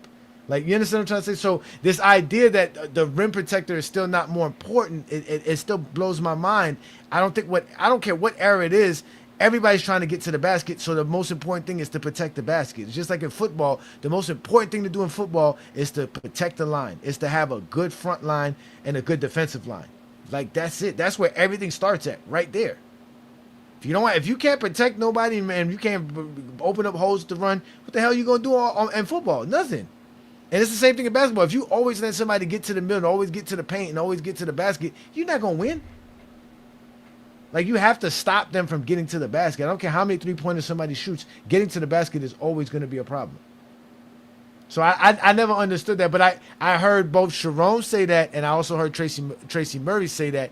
And also Lamont and Herm agree with them that they believe that in today's NBA, it's more important to be a elite wing defender than it is to be a interior presence guy, and it's vice versa in the past eras. Because everything's so spread out, and the bigs, they dribble handoff until they get to the big. The big need to, like Kevin Duckworth was struggling today's, God rest his soul, in today's basketball because they're going to dribble handoff until they get to him. So again, there he goes again, telling y'all how the players in the 90s, some of them couldn't play today. A lot of those guys would be in trouble. Kevin Duckworth was supposed to be one of the best centers of the 90s, right? And like you said, today's NBA, they would just torch him. They would bring him out 25 feet and say, "How are you going to stop me?" Because you have to be able to move your feet and guard because I can get around you. So that's why I keep telling you, man. Bam Adebayo, Rudy Gobert, special dudes when we talking about defense. Yep. And now he's going to have to, deal with all of this, and that's where it's different, in today's, you need more elite perimeter defenders. Back then, where it wasn't so much a three-point attack, you needed more rim protectors. I don't know about that. Yeah. If that makes sense. No, I don't. Hey Trace, I'm gonna interject right quick. I every time me and Tracy talk, and we've had these conversations on the bus or the plane. Yep. I guess you guys should remember that Tracy he's older than me. And so his teams at UCLA made me want to go to UCLA. The team that he had his sophomore and junior year, and even your senior year were I think those classes were probably the best classes I've ever seen. So run those down for him, Tracy, about people that on your teams.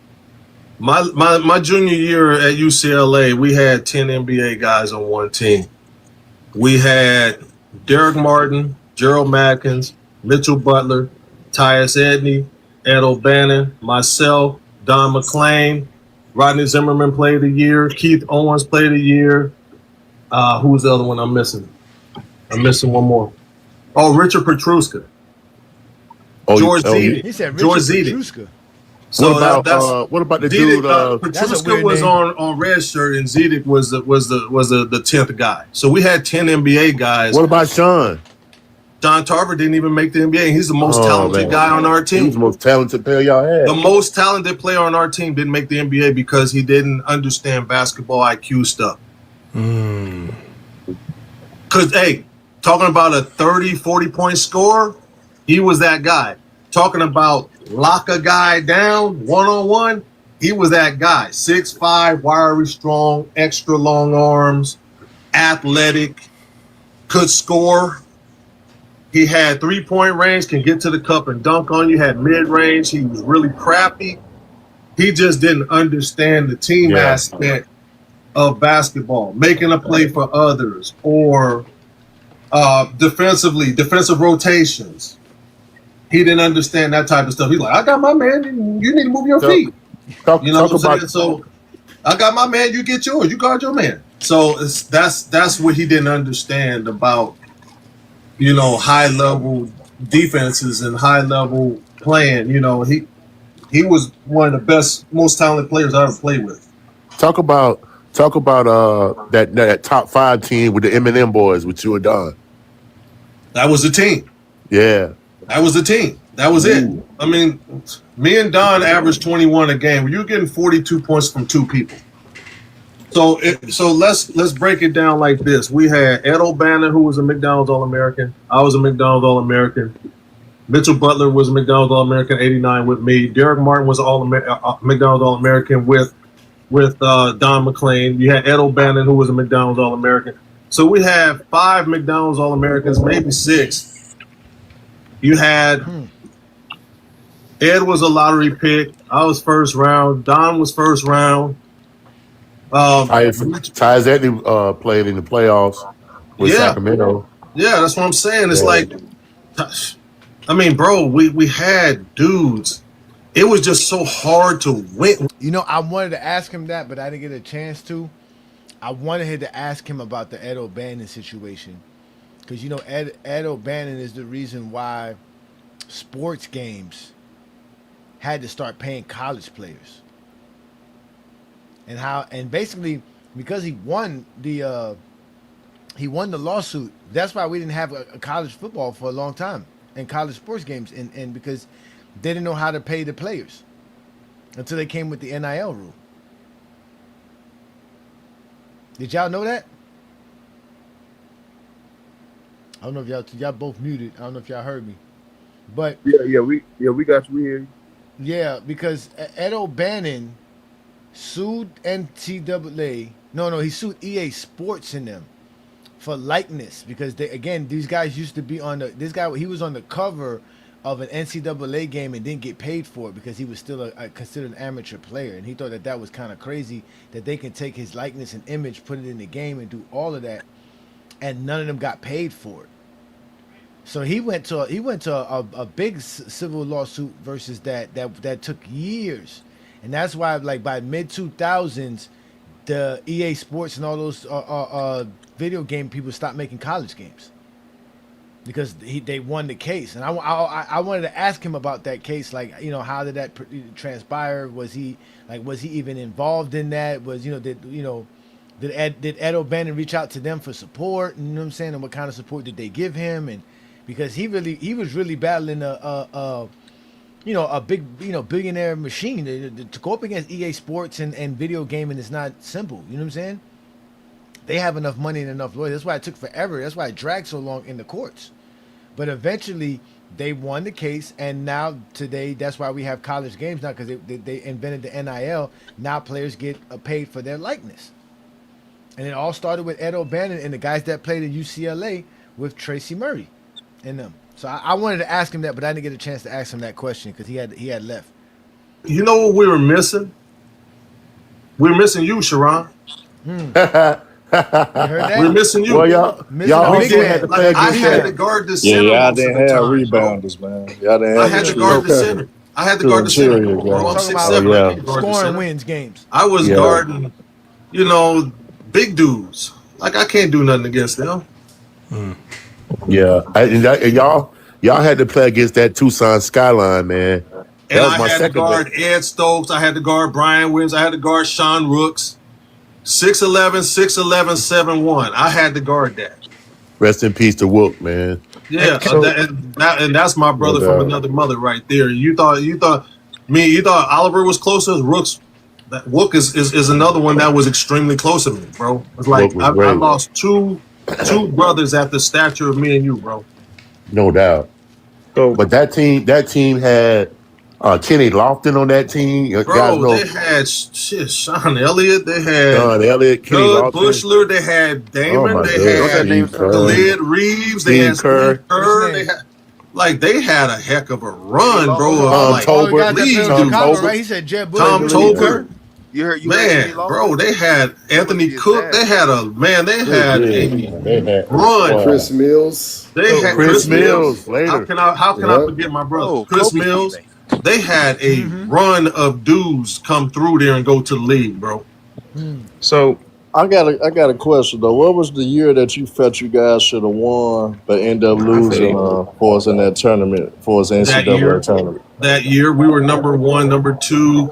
We dropped that probably at the lowest, number 5 that year. We had a bad stretch. Like we beat Indiana at the beginning of the season. It's hard to beat Bobby Knight twice in one season. And they made some adjustments. Oh yeah, I did lose to them in '92. Oh, we got our ass whooped by them. Yeah, They whooped our ass and didn't stop. They took Calvert Chaney off of me because I was bigger than Calvert at the time. So they took Calvert Chaney, and Calvert's a great defender. You heard what he said though, right there. He said you don't beat Bobby Knight twice in the same season. He even gives praises to coaches and strategies and how that impacts games, right?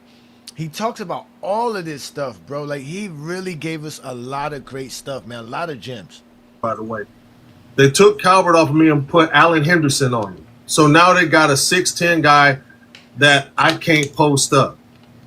They put Matt Nover on Don to be more physical and beat him up. They denied the high post pass, which killed our duck in on the weak side for the post up. They denied the swing pass and kept the ball on one side of the court. So me and Don didn't touch the ball very much. They took us. They slowed the game down and took us completely out of it. They jumped on our ass and did not look back. Why did you? Strategy. Why did you? Look, So inside keep trying to get it. okay, so you left early, a year early, Sorry. to the Yep, NBA, yep. right? And Yep. so was that decision because you? I think you might have had an opportunity to play the Fab Five if had you stayed. Am I talking about If the I right stayed, year? I would have played them. Yep. Now, would have played them. what? It's like when making that decision to leave early. Did it just strictly come down to just the business side of things, draft position and things like that? Just the opportunity is there, or like what went into you making that decision to go to the Watch NBA his and answer, not bro. stay Watch that his extra answer. year in college? So when I was 14 years old, I had a hip surgery, and they told me I'll never play again. So, when you find a doctor that fixes you back up, and then you work your way to that point, you think about it, right? I was on the '91 Pan American team. We lost, and they brought in the Dream Team. So that killed my Olympic chances. So that was first and foremost. I wanted to be on the Olympic team. I wasn't. School wasn't my favorite thing. Especially at UCLA. It was really competitive in the classroom at UCLA. You really had to go to class, you really had to focus, and you really had to get the grade, or else I was subject to dismissal there. I was almost kicked out of UCLA. So I had to get my academics together. And it's hard there. It's UC systems are very, very competitive. It's almost like they're Ivy League. So that's what I was dealing with at UCLA academically. We kept talking to Shaq. Me, Jimmy Jackson, and Harold Miner, we kept talking to Shaq, and we were wondering when he was leaving because we knew he was going to get $100 million. So the trickle down was going to be great for anybody in the first round, right? So when Shaq decided he was out, then Jimmy declared, then Harold declared, then I declared. So you heard what he said? That man said he joined the NBA because he knew he was gonna make money with Shaq. And that's what he said. Like he was like everything falling in line, but he was like, man, we were all talking to Shaq. So these guys be talking to each other in college, and they be having the nerve to make it seem like what Dwayne Wade and LeBron James did was some obscure thing that no other NBA players and no players do. Like these dudes talk to each other all the time and find ways to take advantage of a system that is made for them to take advantage of. Like that's what they're here to do. Like he said, he didn't know if he was going to be able to even play in the NBA, and now he get a chance to join the NBA, and he might be able to join it with Shaq and really make some good money. So why not join? Why not leave early and go play with Shaq? Because he could have stayed another year in college and had fun. Like he said, obviously, the academics part was the serious thing, but still, like you said, man, if Shaq about to make $100 million. Imagine what everybody else that's a first round draft pick gonna make in from Shaq's draft. If you playing good, you see what I'm saying? So that I thought that was another great answer by him, and him being, like I said, completely candid and honest with us, just keeping it real, and that's all we can ask. You know, it was really business.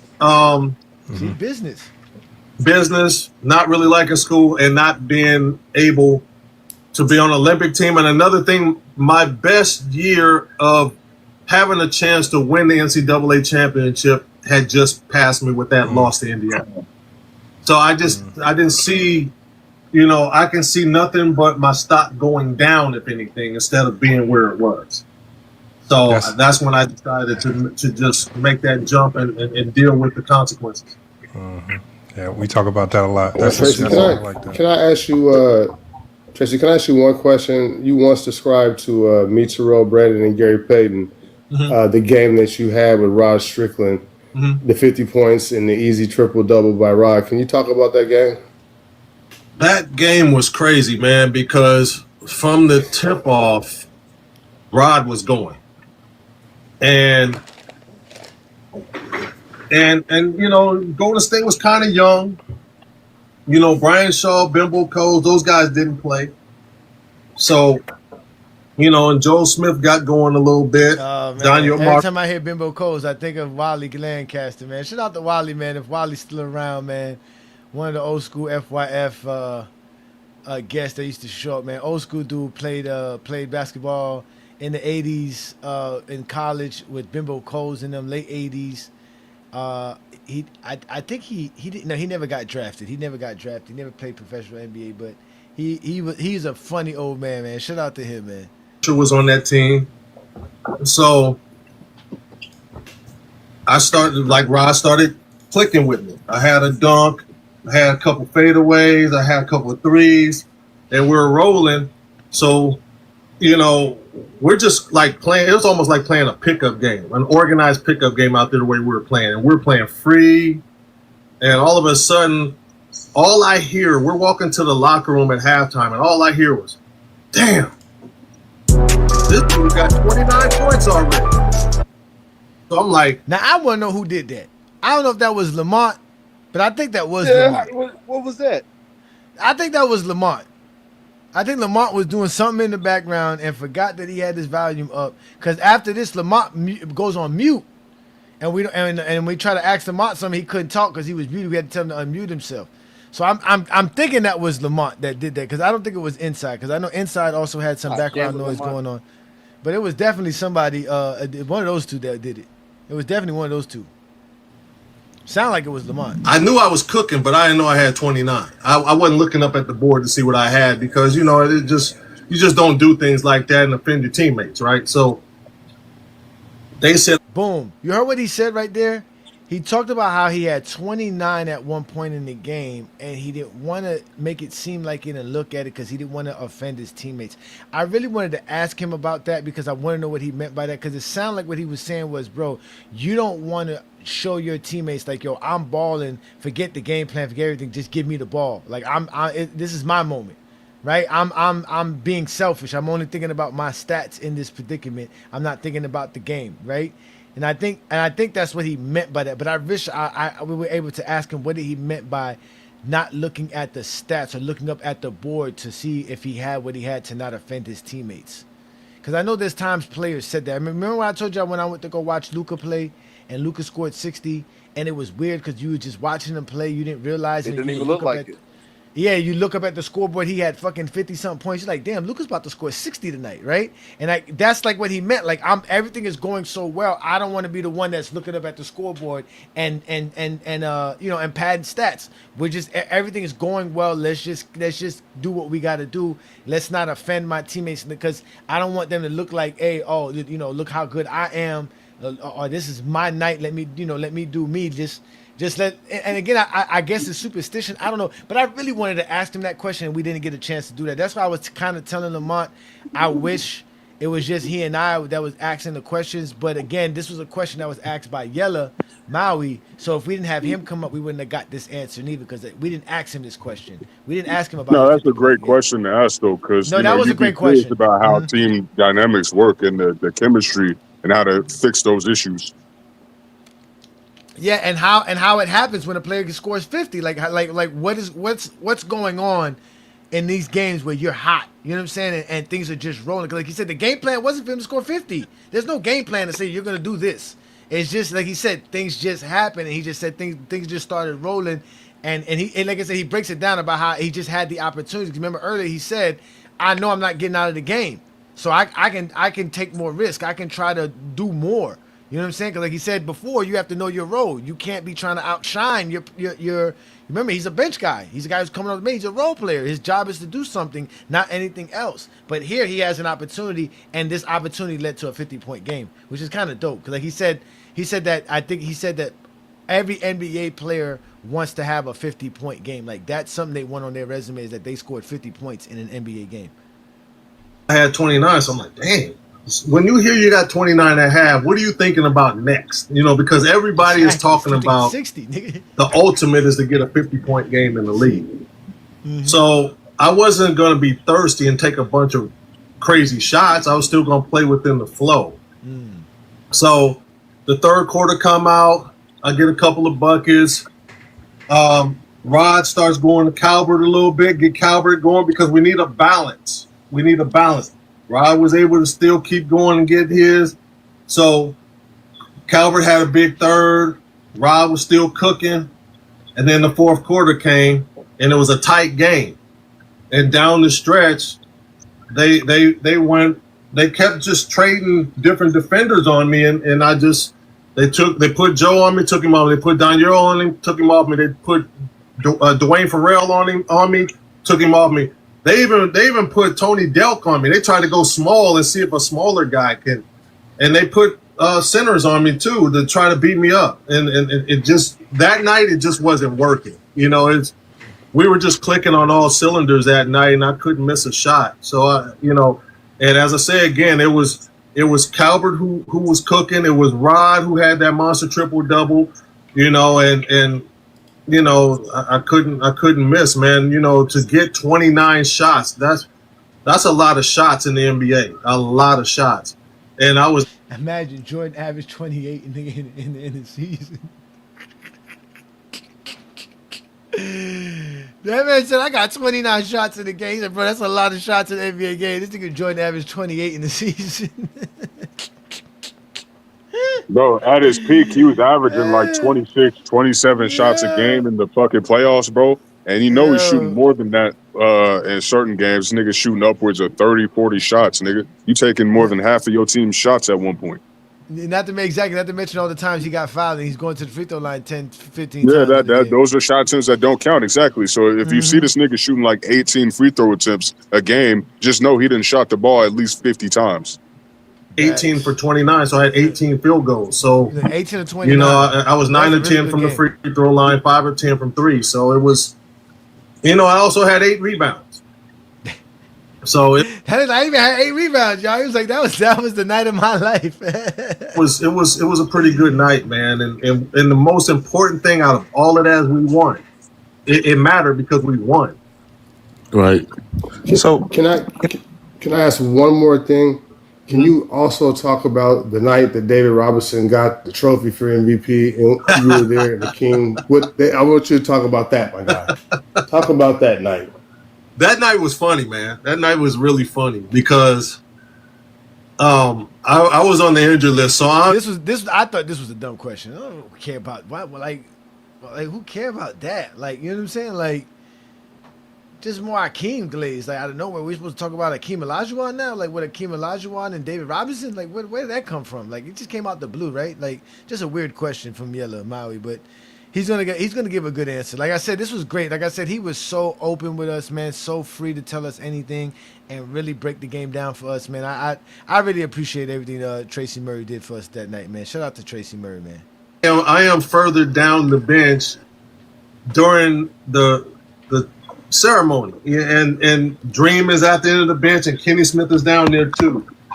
So all you hear is Kenny Smith saying, "That's your trophy, Dream. He's got your trophy. Look at him.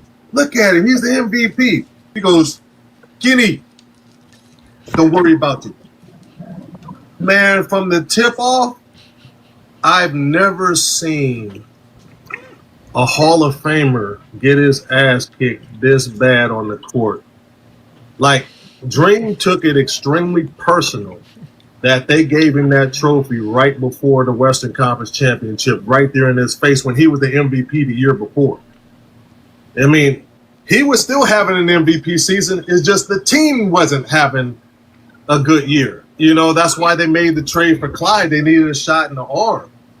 You know, we were the lowest seed in the Western Conference, lowest seed period to ever win an NBA championship. That's true. So, I mean, they were the 5 seed, I think. Dream went crazy, man. He gave, like, all of those moves you saw he gave David Robinson was in that series. It was ridiculous. I've never seen in such a small area in the post. I've never seen anybody get killed like that in a small area. And David Robinson was a great defender. Sharon, was he a great? He was a great defender. Oh, David right? David was really good. All around, David was good. Man, agile, long, athletic, block shots, strong. That didn't matter that night, man. It didn't matter that whole series. Dream, he averaged about 38, 39, 40 or something. Or I don't remember what it was. It just seemed like it was that bad because it was dominant. Oh yeah, it was dominant, bro. I've never seen somebody get turned around so much in a small area, bro. He gave him everything in the kitchen sink. So talking about that championship run that you guys had there, Tracy. Can you help some of these guys on TikTok understand the role that I feel bad. Inside was trying to ask a question now for a while, and nobody let him get a question in. Man, this is kind of bad. I feel bad now. I feel bad, man. Oh man, where's Inside at? He's on somewhere on TikTok. He plays on a roster to win a championship, because some guys think that someone like yourself have no role or no impact on a championship team. Can you help them understand how from 1 to 12 there is an obvious obligation to help a team win a championship, for them to understand it a little bit better? It's not just Akeem Olajuwon. Right. So for example, you have no control over what happens. The one thing Clyde Drexler told me, and it stuck with me throughout my career, is don't worry about things you cannot control. So I had gotten the news before we had like a little mini training camp in Galveston right before the playoffs started, right after the season ended. We had played Utah. I played well that game. I turned my ankle a little bit, but not enough to be left off the roster. So they left me off the playoff roster. So I'm seeing, why am I even here? You know what I'm saying? If I'm not going to be in uniform, then what good am I going to be? You know, I'm ready to go home now at this point. You know what I mean? It's like I was frustrated. I was hurt. I was pissed off. There was a whole lot of emotions in my head driving down to Galveston. So Clyde and Dream felt the energy. They felt that I was in a negative state of mind. So, I mean, they knew it was at stake. Clyde didn't have a ring yet. Dream wanted a back-to-back. You know, their legacies was on the line. And they didn't need anything negative out of me or anybody else. So they pulled me to the side and said, look, we need you as much as we needed you in uniform. We need you out of the uniform. We need you right now as a part of this unit. We need you to stay locked in. We need you to be positive. We need you to cheer us on. But most importantly, whoever you are in the scouting report and we're practicing, we need you to be better than that guy, so we can be prepared for it. So that was my role.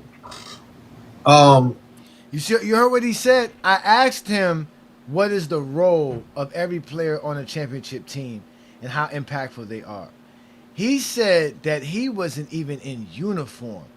but that Akeem Olajuwon and Clyde Drexler pulled him aside and explained how important he was to them because they needed him. Not for one, not just to just cheer them on and keep a positive attitude, but for two, he's a part of their scouting report, right? And I remember Dwayne Wade talked about that.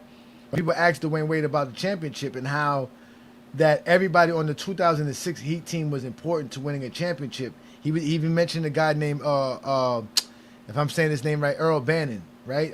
Ed Bannon, whatever his name is. Barron. He played for the Heat. Bench guy, didn't even suit up. But he was their scouting guy. His job was to be Dirk Nowitzki, right? So he had to be Dirk Nowitzki during practices so that they knew what to do against Dirk Nowitzki. And he was immensely important because he took that job seriously. He was talking about how the guy was really taking the job seriously, and it helped Udonis. It helped them understand what they had to do to keep Dirk Nowitzki from doing his thing. And this is what he's saying right now. And we're going to talk about, he's going to talk about who he had to be in the scouting reports and how he felt like he was a part of the team because of it, and how they felt that he was a part of the team, and they gave him a championship accreditation even though he didn't play in the championship round, right? So again, there is so much that goes into the game of basketball that we don't know about. And this was a great answer by him. Watch how he breaks down his role and everybody else's role into helping the Houston Rockets win a championship in '95. You go down the list, man. Dream was the superstar.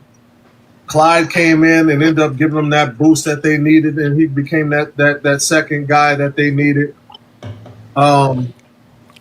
Mario Elie, a super duper role player, man. Like, he was a guy that kind of kept me, even when we were in Portland together. He told me so many gems, man. And and when you're in the same position, you're thinking he's telling me this just to keep me down. But no, he was telling me things to keep me in the league. And I thought Mario Elie was a heck of a mentor for me. And the way he played his roles, he played great defense. He hit big shots. He guarded the best perimeter guy. You know, he made the extra pass. And then that leads me to Robert Horry. Everybody knows what Robert has done his whole career. Robert can give a damn about shooting the basketball.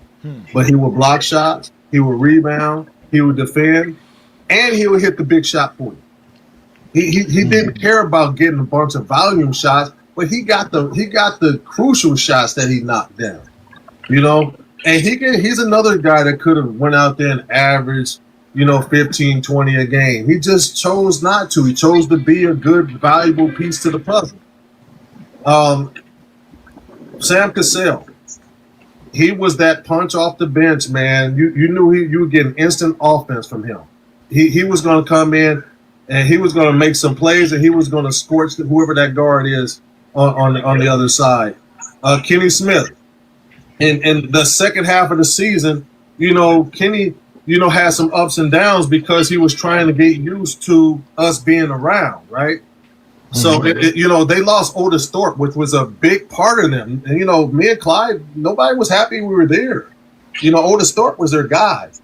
So, it took a while to get going. But, I mean, Kenny, man, he was dealing with knee issues, but, boy, he found a way to get going.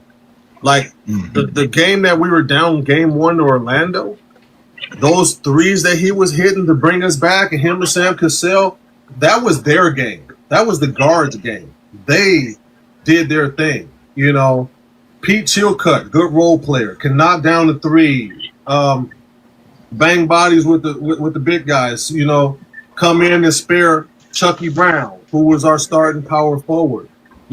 Chucky Brown, man, he did all the dirty work. He knocked down mid-range shots, get fouled, get to the line, guarded the best power forwards, physically got after it, set good screen. Like, things don't happen unless these guys do their jobs. Like, we were the first.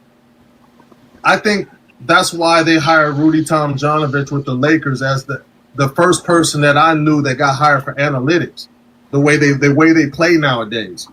We were the first team that shot a lot of 3-point shots but we did it from inside out and not outside in. They're doing it off of pick and rolls and dribble handoffs now. We threw it down the Dream and allowed people to double team him, and then the ball swung around and somebody was getting open shots. So we were like the first team to really do that type of style of play. So look, you see, that's why I love talking to this guy, man. He could come on anytime. One simple question. He is giving me the real answer. Like, he didn't just stop. Like, now he's going to the coaching aspect of it and how the coaching helped them win a championship and how that is a part of it. Like, how even the coach's role in understanding, and like he said, just having all these dynamics is a part of winning a championship. I mean, all of this. Like, he's like I said, you ask him one thing and he's giving you so much insight off of one simple question.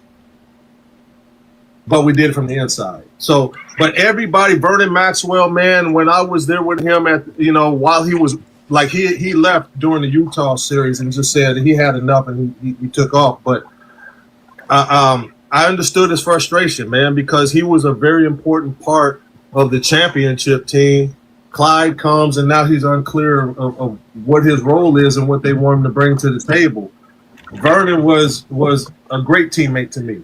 Vernon, taught me a lot while I was there and while he was on part of the team. And he brought me in and put his arm around me. So Max I just wish Max was there the whole time. But Max, he did an excellent job with me and trying to transition as that trade made, because it was a frustrating situation, but Max did the best he could with that. Carl Herrera was hurt when I got there. He had a shoulder dislocation. Naming players. John Tabak. Tabak was there that was with us in Toronto. Tabak didn't play very much. Yeah. He was young, so they didn't put him in the rotation at all. That's why they brought Charles Jones in. Charles Jones was an older veteran that's been through the wars, and you put him in when Dream needed a break. And you knew that defensively he was going to be there, and he was going to rebound, and he was going to set some good screens. So, that's basically everybody that I remember, man. And Tim Bro was in the situation that I was in. He was a young player trying to prove himself, and he was in street clothes just like I was, and they told him the same thing. Hey, just be the best person that you can be on the other team. Prepare us for who during the scout. And I think that's why at the end of the day, when we won the championship, they awarded Tim Bro and I a full share of the playoff money because we played our position and we did what we needed to do to help them win. Wow. Can you tell us some of the players that they had you as a scout player, like somebody that you had to mimic for them to help them win a championship? They had me as Dan Marley with Phoenix. I was Dennis Scott with Orlando. I was Brian Russell with David Benoit with Utah Jazz. Sean Elliott with San Antonio. Okay, so they had you basically as the small forward, helping them understand those guys' roles. Okay, go ahead. And I was so frustrated that I was trying to do more than those guys. Go ahead, Inside. I know Inside want to add something. Go ahead, Inside. Yeah, shout out to Hearn for letting Inside in too, man. I feel bad, but you see, that was a great answer by him. He broke down a lot about that championship team and broke down how it took all of those guys. It wasn't just Akeem Olajuwon and Clyde Drexler. It was everybody. He was naming guys that I even forgot about. He said Chilcutt. I forgot about Pete Chilcutt. Forgot about Chucky Brown and guys that used to play on that team like that. Like, these guys all had something to do with that championship. And then his mention of Robert Horry, which was another thing that just took notice to me, was how he mentioned how Robert Horry could be a better scorer and how Robert Horry could score and really was a good basketball player offensively, but he didn't care about none of that. All he cared about was winning, and it shows why he won 7 championships then. And why he chose the right teams to go play on. But secondly, at the end of the day, bro, he chose opportunities to go win. And he was able to do that because he didn't care about nothing else. He just wanted to do his part, play his role, whatever it was that was necessary with his talents to help his team win. And he helped every last team win those 7 championships he had. Completely was a part of it. So like he said, they gave him, Tracy just said they gave him full playoff winning share credit because he was involved in helping them win that championship while he was in street clothes, ladies and gentlemen. But y'all be sitting here thinking guys win championships because they got one guy or two guys. That's not how that shit works, man. It takes a lot to win a championship. That's why LeBron left Miami, because he realized it doesn't matter if I'm in Miami or Cleveland or not. It takes a lot to win a championship, and I can win it elsewhere. I don't have to be in Miami to win a championship. So I'm going to go back home, and we're going to see if we can win one in Cleveland. That's just it. And ever since then, LeBron has just been realizing that winning a championship is nothing you can just predict, man. It's hard to do. It's not easy. And that's why Jordan came back and played in with the Bulls again, because he realized, like, damn, I got an easy chance to win a championship if I come back to the Bulls. The NBA is in a good position to where I can dominate and still win championships. That's why he quit as soon as he realized he couldn't win no more championships. I'm going to quit. That's it. So if there's any such thing as easy championships, it was Jordan's era, if anything. But we're going to play a little bit more of this interview, and we're going to let y'all go to FYF Sports Debate to listen to the full interview and watch the whole thing, because, again, it is an over 3-hour live where we had an interview with this guy. I'm not going to do the whole interview with you guys here, but we're gonna get Inside's question in here, and there's a couple of more questions, and listen to it, and then we're going to get up out of here. So, again, this is the Friday Night Exposure with the Exposer. I do this every Friday night. This is a GJK members only live, so if you want to be a participant of what we do on Friday nights, hit the join tab, man. Become a member of GOAT James Kingdom. Support what we do here in GOAT James Kingdom, because when the season starts, it's only going to take off from here. We're going to be watching games, doing play-by-play, having so much fun with the Sixer games, the Heat games. We're back to East Coast time. I don't know what New World is going to do, because he's still on the West Coast time, but here, we're going to be enjoying it over here. We ain't got to be up till 2, 3 o'clock in the morning no more. Now we're going to have New World. We're going to have New World hanging out with us at 5 o'clock in the afternoon. Yeah. He on the West Coast. He on the West Coast. New World's going to have to be hanging out with us at 5 o'clock in the afternoon, talking about, man, I'm just getting off work, man. I'm in traffic. we getting ready to watch LeBron play. You better hurry up and get home. So let's let Inside get his take in. Yep. Go ahead, Inside. Can you guys hear me? Yes, So sir. we can hear you. Okay. Hey, Mr. Tracy. So in the 50-point game, I know Jawan was out, and I know Webb was out. Was before the game started, was the game plan to go to you? And I know we know you could score before, obviously, the 40-point game and stuff like that. But before the game started, was the game plan to go to you, or did that kind of just materialize as you were obviously on fire? It just materialized. Like Strick is a great point guard, bro, and just because he didn't make All-Star teams, don't believe the BS. The reason why Strick didn't make All-Star teams because he didn't like doing the off the court stuff, man. He was a hooper, bro. You know what I'm saying? He just wanted to hoop. And you have guys like that they try to force to be the face, and he didn't want to. He just wanted to hoop. He just wanted to be left alone and hoop. And so when you look at how good Rod Strickland was, he can control a game, bro. He can control it. I love players, man. When he saw different things, that's why he went to Calvert Chaney in the third. He saw that they were loading up on me, and he can get whatever he want whenever he wants to because he's that good. And he just knew who to go to at the right times, bro. It's like with no C Webb and no Jawan, you're missing about 40 points a game right there. You know what I mean? So somebody's got to make up for those 40. And then you had no George Mirasan, you had no C Webb, no Tim Legler, no Jawan Howard, no God Sham God. There was a lot of people. Damn, there was a lot of good players on that team. He said God Shamgar was on his team? That's crazy. I didn't hear that part. I missed that one out. But that's crazy what he said. That's a lot of guys out. There's a lot of guys to be missing. Who were hurt. We had a long list of people who were hurt. We signed Lawrence Moulton, God rest his soul. We signed Lawrence Moulton that day. We only had 7 coming into Golden State. Lawrence Moulton was our 8th. Wow. So Thank you, sir. We were just hooping. We're just out there just playing. Hey, you were playing. I appreciate you. I want. Yeah. See, and right there, that answer also proves the point. You remember I always told you guys this, Olo and New World. You've heard me say this before, that anybody who could take 20 shots in the game could average 25 to 30 points per game. If you're taking 25 shots in the game, you're going to average 30. Anybody can do that. He basically just stated that. Like, he's like, bro, a lot of these guys can score in the league, but we all have to play our roles. There's a $1 million guy it's his job to take 20 shots. There's no one else's job to take 20 shots but this one guy, right?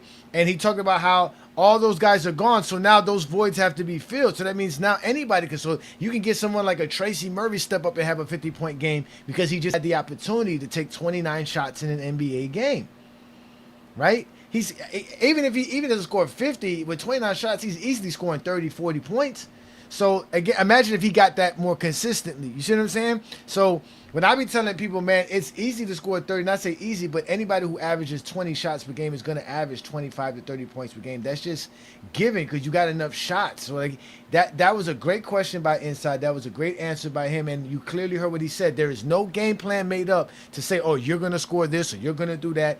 And like he said, when you have a good point guard, when you have a good ball facilitator, that changes the dynamics of everything. That's why I say in basketball, the best way to win is to have an elite ball facilitator, point guard, or have an elite rim protector or defensive anchor. Those two things are automatically going to get you wins because it makes everything easy for everybody. Like he said, now I don't have to worry about when it's my turn because I know when Rod gives me the ball, it's my turn. Rod is letting me know it's my turn.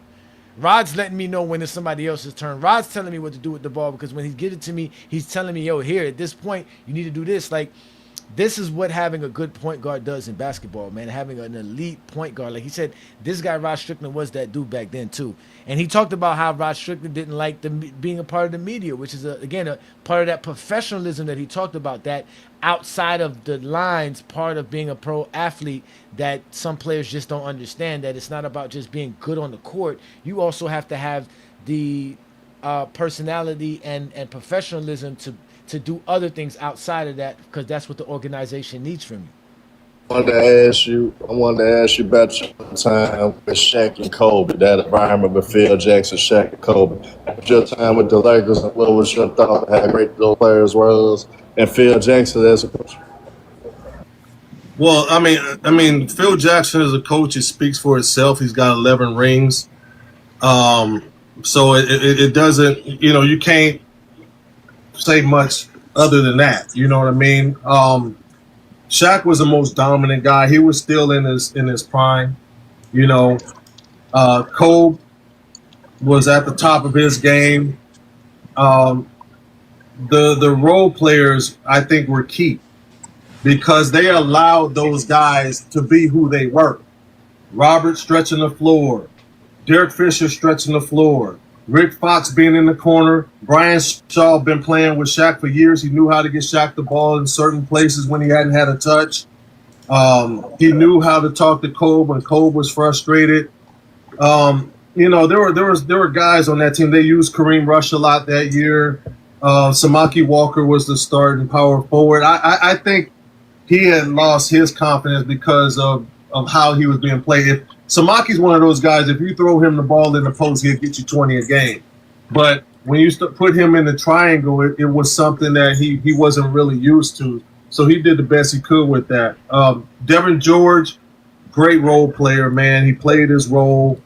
When you have guys that know that offense, it runs like a well-oiled machine, and then you have two guys with that much space because the triangle gives you that much space, they're able to be dominant. That's why when you put Pau Gasol in Shaq's place, it was still the same dynamic, but Pau could do more from a passing point of view and playmaking point of view. Pau was more mobile. Shaq was more dominant, go through you and rip the rim off.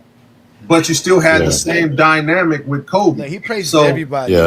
I don't know if y'all noticed that he hasn't been negative at all. The only aspect that we can say he was, quote unquote, I guess negative is when he talked about the hand checking and the freedom of movement and the difference in the era. But he made sure he reiterated about how those guys that play today are still great as well. So like he doesn't talk bad about nobody. Like he really gives everybody their flowers, which is what we try to do here in GOAT James Kingdom. Because again, we need to get rid of zesties, man. Because zesties are the only reasons why we can't have these type of conversations on a consistent basis.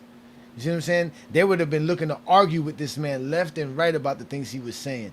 Or they would have tried to curtail the conversation to a point to where it would have just been zesty all day. And he probably would have, he probably wouldn't have liked it. That's why Sharon brought Tracy to FYF and Goat James Kingdom, because he knew there was going to be no zesties.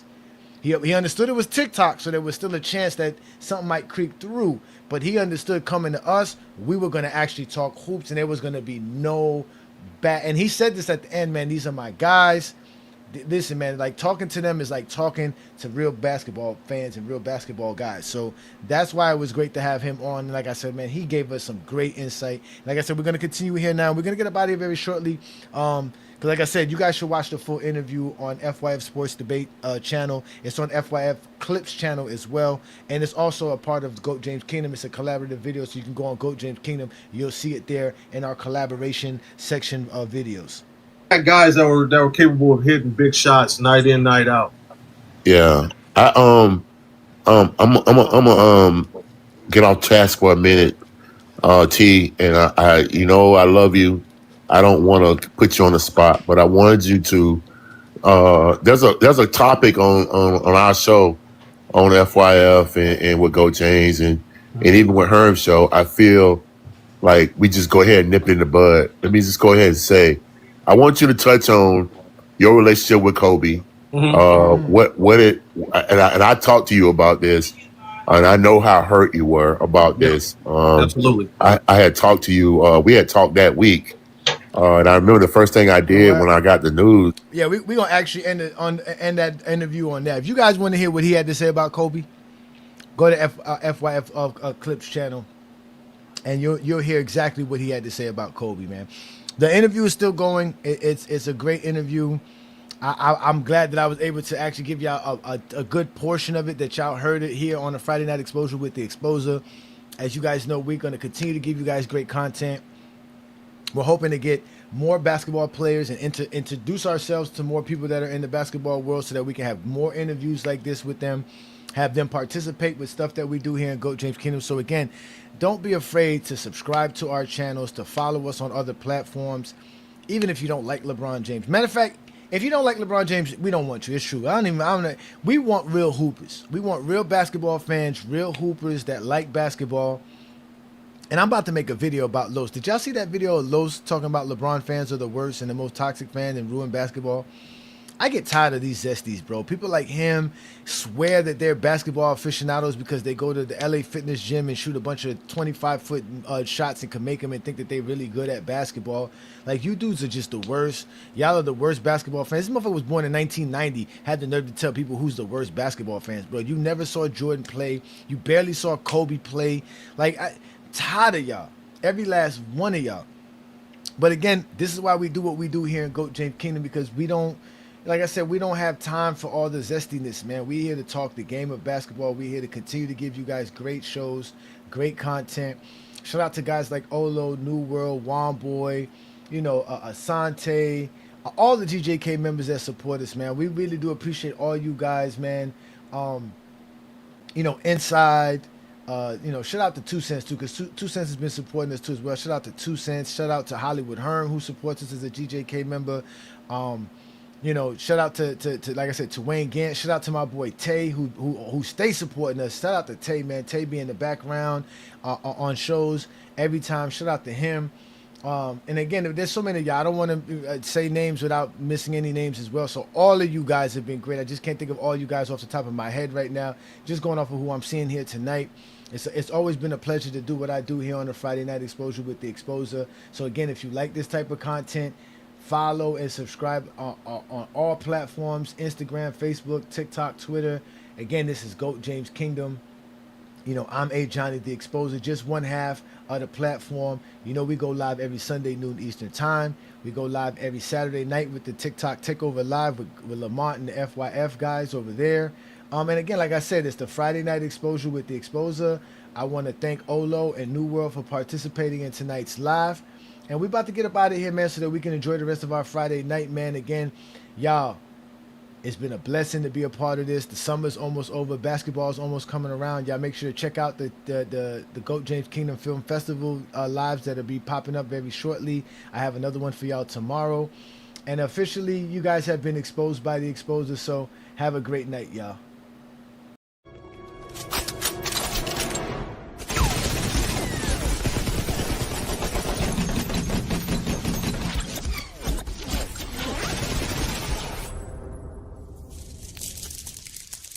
Okay, you have some skill. Kill him.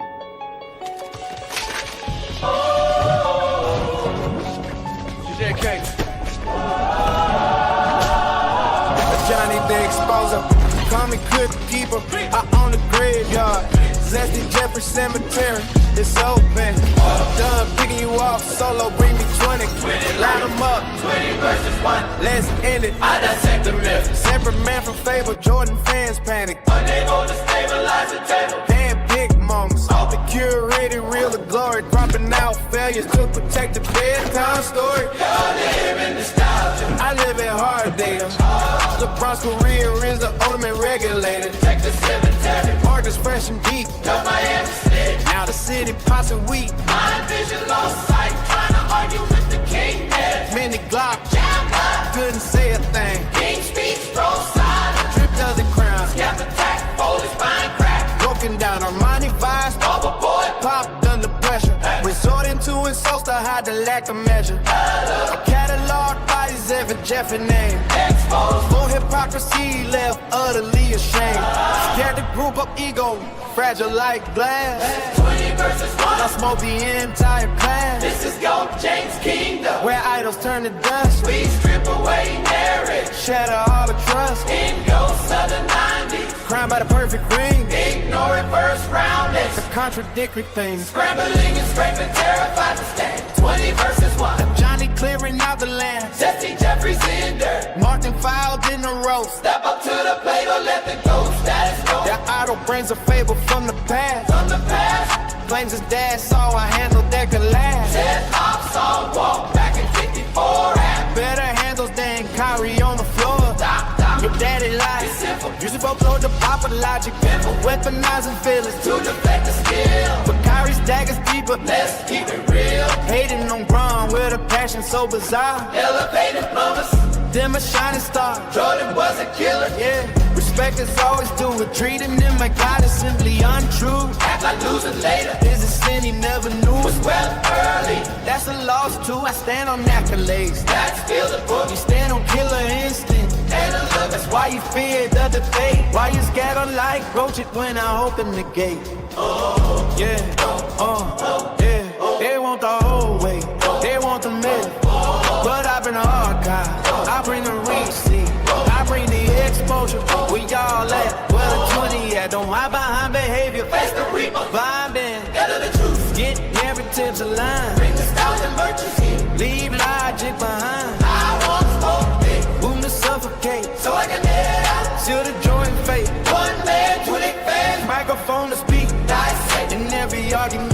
To your knees, you're weak. I don't need. Nursery rhymes are forced to vision. I cut through the frog With surgical precision. Just go to the fraudulence of your whole gallery. GOAT James Kingdom stands tall. Flag and furled. You're LeBron James, greatest player in the history of the world. Zesty Jeffrey Cemetery. Plenty of plots left. Who's next? 20 versus 1 step up. Oh, shut the fuck up.